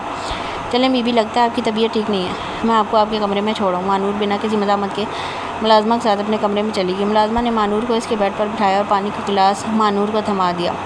मानूर ने बिना किसी मज़ामत के गिलास मुंह से लगाया। मुलाजमा को बुत बनी मानूर कुछ अजीब सी लगी। अल्लाह खैर करे, कहीं बीबी जी पर कोई बुरा साया तो नहीं आ गया। मुलाजमा मुँह में बड़बड़ाई। अब मुलाजमा को ये कौन बताए कि जिन उसके साथ चिमट गया, जिसकी वजह से मानूर की ये हालत हुई है। कोमल बेगम मारोश को उसके कमरे में सुलाकर अपने कमरे में आई और रॉकिंग चेयर पर बैठकर हाथ में तस्वीर पकड़ी, जिस पर उनकी हस्ती बस्ती फैमिली थी। और इस तस्वीर में वो सब कितने खुश थे। मुकम्मल फैमिली की तस्वीर, जैसे असफंदियार खानज़ादा, उनकी बेटियां और वो इकट्ठे खड़े थे किसी बात पर हंसते हुए। असफंदियार खानज़ादा कोमल बेगम की बात पर हंसते हुए असफंदियार खानज़ादा कोमल की तरफ देख रहे थे। कोमल बेगम तस्वीर को देखते हुए आंसू बहा रही थी और इस तस्वीर पर हाथ फेर रही थी। सरदार साईं, आप हमें छोड़कर क्यों चले गए? आपको मालूम था ना आपकी कोमल आपके बगैर कुछ भी नहीं। आप तो कहते थे मुझ में आपकी जान बसती है। मैं तो ज़िंदा हूँ, तो आप कैसे मुझे छोड़कर चले गए? अगर मेरी सांसें चल रही हैं तो आपकी सांसें कैसे थम गई? ये कैसे हो सकता है कि जिसकी सांसें मैं ऐसे तो जिसकी सांसें मैं हूँ ऐसे तो नहीं हो सकता ना, वो ना रहे। ऐसे क्यों लगता है? मैं आज अगर आपको बुलाऊँ तो आप आ जाएंगे। जब से आप मुझे छोड़कर गए मैंने हर पल आपको याद किया, लेकिन आज अपनी बेटी की इस हालत में दोबारा देखकर मुझे आपकी ज़रूरत महसूस हुई। आप होते तो ये जब सा होता। आप वापस आ जाएं साईं। सरदार प्लीज़ अपनी कोमल के लिए वापस आ जाएं। अपनी कोमल को मज़ीद ना तड़पाएं। अगर आप चाहते हैं आपकी कोमल ज़िंदा रहे तो वापस आ जाएं। कोमल बेगम फ़ोटो को गले से लगाकर फूट फूट कर रोने लगी। पलाज को यहाँ आया आज दूसरा दिन था और इसका दिल बहुत बेचैन था। उसे समझ नहीं आ रहा था आखिर मायजा क्या, उसके साथ क्या हो रहा है। दिल बहुत बेचैन था, उसे समझ नहीं आ रहा आखिर मायजा क्या है, उसके साथ क्या हो रहा है, और एक पल के लिए भी सुकून न मिल सका, जो कि अक्सर वो अपने काम में इतना मगन रहता था। आज उसकी सोचें सिर्फ एक ही नुक्ते पर, एक ही शख्स के इर्द गिर्द घूम रही थी, और वो शख्स थी मारोश। मारोश के बारे में सोचते सोचते बलाज तंग आ चुका था। वो जितना इससे दूर भागना चाहता था, जिसकी वजह से वो अपनी छुट्टी एक हफ़्ता पहले ही ख़त्म करके आ गया था, वो सोच तो अब भी उसके साथ ही थी। वो जिसे भूलने के लिए यहाँ आया था, वो पल पल इसको याद आ रही थी। आखिर ऐसा क्या रिश्ता था उससे, जिसकी वजह से बलाज के दिलो दिमाग पे वो छा गई थी। बलाज ने बहुत जुटलाने की कोशिश की, लेकिन वो ऐसा ना कर सका, और बार बार उसे बस एक ही मासूम चेहरा नज़र आ रहा था। वो आंखें बंद करता तो छन से मारोश का चेहरा उसकी आंखों के सामने आ जाता, और वह जल्दी से अपनी आंखें खोल देता। उसे नींद भी मुयस्सर ना हुई। 2 रातों से वो मुसलसल जाग रहा था। वो बहुत ज़्यादा परेशान हो गया था। केजल जिससे उसकी मंगनी हुई थी, जिसका प्यार थी, उसके बारे में उसने एक पल भी ना सोचा। एक लम्हा भी ऐसा ना गुजरा जिसमें उसको मारोश के अलावा किसी और का ख्याल भी आया हो, और वो अपनी कैफियत की वजह से चिड़चिड़ा हो गया था। गुस्सा तो उससे पहले भी बहुत आता था, लेकिन अब उसके गुस्से में और ज़्यादा इजाफा हुआ, जिस वजह से उसने अपने कुली के साथ भी लड़ाई की, और उसे 2 दिन की पनिशमेंट भी मिली। 2 दिन इसको बराबर ही ड्यूटी करनी थी, जिसकी वजह से वो और भी ज़्यादा गुस्सा था, और बार बार मारोश को ही जिम्मेदार ठहरा रहा था। ये सब इस लड़की की वजह से हुआ। ना मैं घर जाता और ना ही मैं इस लड़की से मिलता। वो तो मेरे दिलो दिमाग पर छा गई है। मुझे इससे दूर रहना होगा। मैं केजल से प्यार करता हूँ और इसी से ही शादी करूँगा। वो लड़की तो मेरे स्टेटस से बिल्कुल भी मैच नहीं करती। कहाँ मैं और कहाँ वो तो इसे बस बच्चों की तरह हर वक्त खाना और रोना ही आता है, और मुझे ऐसी लाइफ पार्टनर चाहिए। बस मैंने फ़ैसला कर लिया, अब मैं घर नहीं जाऊँगा जब तक वो लड़की वहाँ है। उसने अपने दिल में पक्का इरादा कर लिया था कि वो अब इसे नहीं सोचेगा। वो लड़की वहाँ है, उसने अपने दिल में पक्का इरादा कर लिया था कि अब इसे नहीं सोचेगा, मगर किस्मत में क्या लिखा है ये तो वक्त ही बताएगा। रूही कॉलेज से वापस आई तो आलमा अपने बाबा को देखकर उसने एक चीख मारी, अंकल। उसकी चीख सुनकर रहमान साहब ने अपने कानों पर हाथ रखे। रूही भागकर आई और रहमान साहब की गले लगी। उन्होंने किसी मताए जहाँ की तरह उसे अपने सीने में बेच दिया। वो इनकी डिग्री यार की एक ही निशानी थी उनके पास, मैं आपसे नाराज़ हूँ, आप इस बार काफ़ी दिनों के बाद आए। बाबा आप तो मुझे बिल्कुल ही भूल गए हैं, आपको याद भी नहीं रहा आपकी एक बेटी भी है जो आपका इंतज़ार कर रही है। आप तो बिल्कुल ही हमें भूल चुके हैं, मैं आपसे नाराज़ हूँ, मैं अब आपसे बात नहीं करूँगी। रूही ने नरूठेपन से आपसे बात नहीं करूँगी, रूही ने नरूठेपन से कहा तो रहमान साहब मुस्कुरा दिए। वो जानते थे अब इनकी बेटी कैसे उनसे राज़ी होगी। उन्होंने उसके माथे पर बोसा दिया और कहा, हमारी बेटी हमसे नाराज़ है। ओ तो हमने जो इतने ज़्यादा गिफ्ट्स लाए थे वो कौन लेगा? ये तो फिर बड़ी परेशानी वाली बात है। अब हम इतने ज़्यादा गिफ्ट्स के किसे देंगे? उन्होंने सोचने वाले अंदाज में अपनी हथौड़ी पर उंगली रखी। कोई बात नहीं, हम नई बेटी ले आते हैं, उसे सब कुछ दे देंगे। उनकी बात सुनकर रूही का मुंह खुले का खुला रह गया। एक तो वो इनसे नाराज़ थी, ऊपर से उसे मनाने के बजाय वो नई बेटी लाने की धमकी दे रहे थे। रूही की एक्सप्रेशन देखकर उन्होंने बड़ी मुश्किल से अपनी हंसी दबाई। रूही खुले मुँह अपनी तमाम तर मासूमियत के साथ इतनी खूबसूरत लग रही थी कि उन्होंने दिल में ही माशाल्लाह कहा, कहीं उन्हें की नज़र ना लग जाए और इनकी बच्ची को। रहमान साहब ने आगे बढ़कर रूही के खुले मुँह को उंगली से बंद किया और उसे अपने सीने से लगाकर उसके माथे पर बोसा दिया। रूही बच्चे, आपको पता है आपके बाबा के लिए इस दुनिया में आप ही उनकी बेटी हैं, आप ही उनकी परी हैं। आपके अलावा कोई भी हमारी बेटी नहीं बन सकती, आप अच्छे से जानती हैं। फिर ऐसे क्यों कर रही हैं? और वैसे भी आपको हमसे नाराज़ नहीं होना चाहिए। आपको पता तो है आपकी कितनी लंबी लिस्ट थी कि हमें चीज़ें लेते लेते इतना टाइम लग गया। अगर हमें छोटी लिस्ट देती तो हमें इतना टाइम ना लगता। रहमान साहब ने बड़ी होशियारी से सारा मलबा इसी के साथ डाल दिया। जो रूही को समझ ना आया, रहमान साहब जानते थे कि अगर वो एक बार नाराज़ होगी तो बहुत मुश्किल से मानेगी, इसलिए उन्होंने मौके पर ही चौका लगा दिया और सारा मलबा उसके साथ डाल दिया ताकि वो सोचने पर मजबूर हो जाए कि उसकी लिस्ट लंबी थी, जिसकी वजह से उन्हें टाइम लगा। रूही जो रहमान साहब के साथ लड़ने के फुल मूड में थी, उनकी बात सुनकर खामोश हो गई और सोच में पड़ गई। उसको सोच में गुम देकर रहमान साहब ने बड़ी मुश्किल से अपनी हंसी को दबाया और उसके बेवकूफ़ बन जाने पर दिल ही दिल में ख़ुद को दा दी। रूही जो सोचों में गुम थी, उसको रहमान साहब ने मुखातिब किया, रूही बेटा, आपने आज मुझे अंकल बोला, खैर तो है, ये बाबा से अंकल कब हो गया? आपको पता है ना, जब मैं आपसे नाराज़ होती हूँ तो आपको अंकल ही बोलती हूँ। पर बेटा, जहाँ तक मुझे याद है लास्ट टाइम हमारी कमिटमेंट हुई थी कि आपसे आप मुझे अंकल कभी नहीं बोलेंगी। फिर क्या वजह हुई? वजह ये हुई कि आप हमें 2 वीक का बोल कर गए थे, 1.5 मंथ के बाद वापस आ रहे हैं, इसलिए हम आपसे बहुत ज़्यादा नाराज़ हैं। उसने बड़ी लाड से कहा, जिस पर उन्होंने उसके सर पर बोसा दिया। ऐसे नहीं करते बच्चे, आपको तो पता है ना, आप अपने बाबा की जान है और बाबा से कभी नाराज़ अपनी बेटी हो सकती है, पर बाबा मैं आपसे नाराज़ हूँ, आप मुझसे नहीं, आप इतने लेट आए हैं, बेटा आपको बताया तो है काम था और फिर आपकी शॉपिंग भी तो करनी थी। पर बाबा मेरी शॉपिंग इतनी ही थी, आपके 2 बैग भर के लाया हूँ। 1 मिनट रुकें काका। जी साहब। काका गाड़ी से बैग तो निकाल के ले आए। हमारी बेटी रानी देखे उसकी चीज़ें पूरी भी हैं कि नहीं। ये 9 बाद में मैडम हमें ही सुनाने बैठ जाएँ। काका ने बैग हाल में ला कर रखे तो रूही ने जाकर बैग खोले और अपनी सारी चीज़ें देखने लगी। हर एक चीज़ को वो उठा के देखती, कपड़ों को अपने साथ लगाती, हर चीज़ को वो बाकायदा जाँच पड़ताल कर रही थी। और रहमान साहब एक साइड पर बैठे उसको गौर से देख रहे थे। उनकी ज़िंदगी, उनकी रूही इतनी खुश हो गई थी चीज़ें देखकर। इनको ही पता था कि वो कैसे उसको खुश रखने की हर मुमकिन कोशिश करते थे। वो जानते थे वो अपने पापा के लिए बहुत हसास है और बहुत परेशान है। आखिर उसने आज तक अपने पापा की आवाज़ तक ना सुनी थी, जिसकी वजह से वो अक्सर मायूस हो जाती। लेकिन अब अमेरिका के डॉक्टरों ने उनके ठीक होने के 50% चांस बता दिए थे और इसीलिए तो इन्हें आने में टाइम लगा। वो चाहते थे कि अब इनको ट्रीटमेंट के लिए अमेरिका लेकर जाएँ और इसके लिए उनको रूही से बात भी करनी थी, क्योंकि रूही की स्टडी की वजह से वो इसे साथ नहीं ले कर जाना चाहते थे। और तकरीबन ये 3 से 4 महीने का प्रोसेस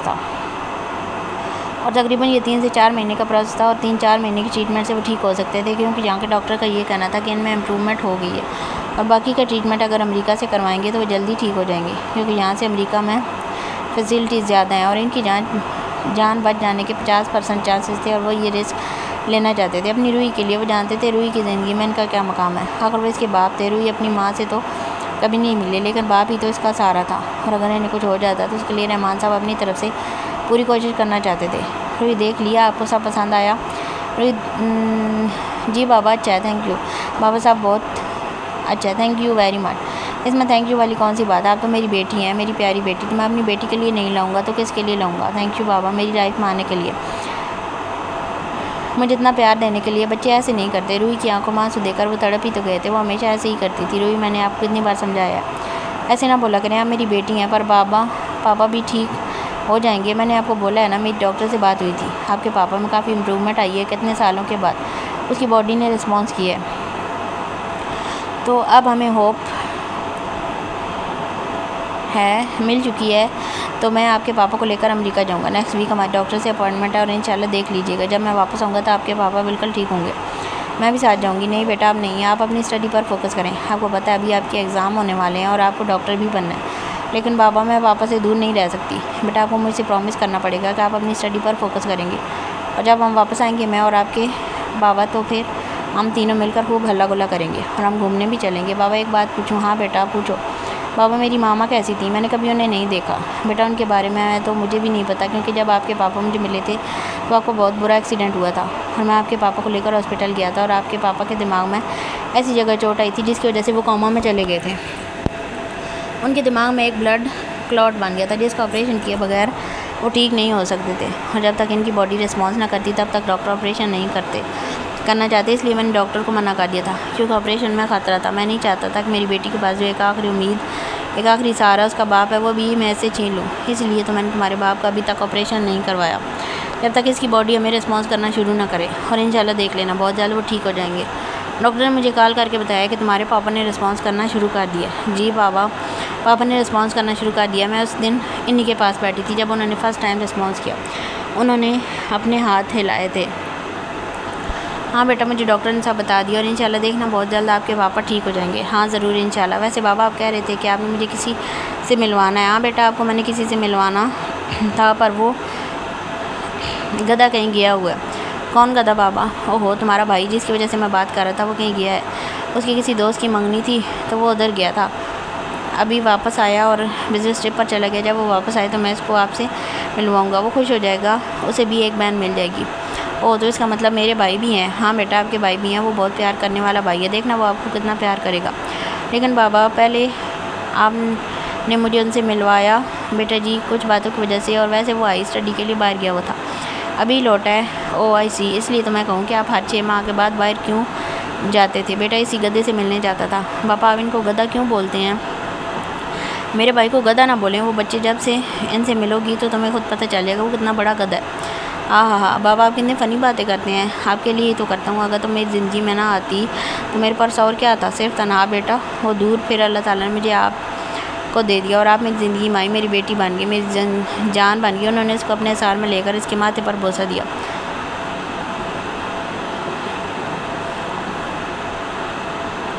अम्मा भी मैं सोच रहा था कि हुनैन के जाने से पहले क्यों ना हम एक गेट टुगेदर रखें। वकार साहब ने अम्मा भी को मुखातब किया, पर बच्चे कल तो तुम्हें पता है ना आसफंजार की बरसी है, हमें वहाँ जाना है, तो फिर हमारे मेहमान आ रहे हैं। अम्मा भी ने जवाब दिया, जी जी अम्मा भी मुझे पता है, लेकिन मैं सोच रहा हूँ एक गेट टुगेदर रख लेते हैं। कोमल को बुला लेंगे और बाकी सबको भी इकट्ठा कर लेंगे, सारे ख़ानदान वालों के मिलकर थोड़ा अच्छा टाइम गुजर जाएगा। वकार साहब ने अम्मा भी को कायल करना चाहा, तुम्हें जो अच्छा लगे।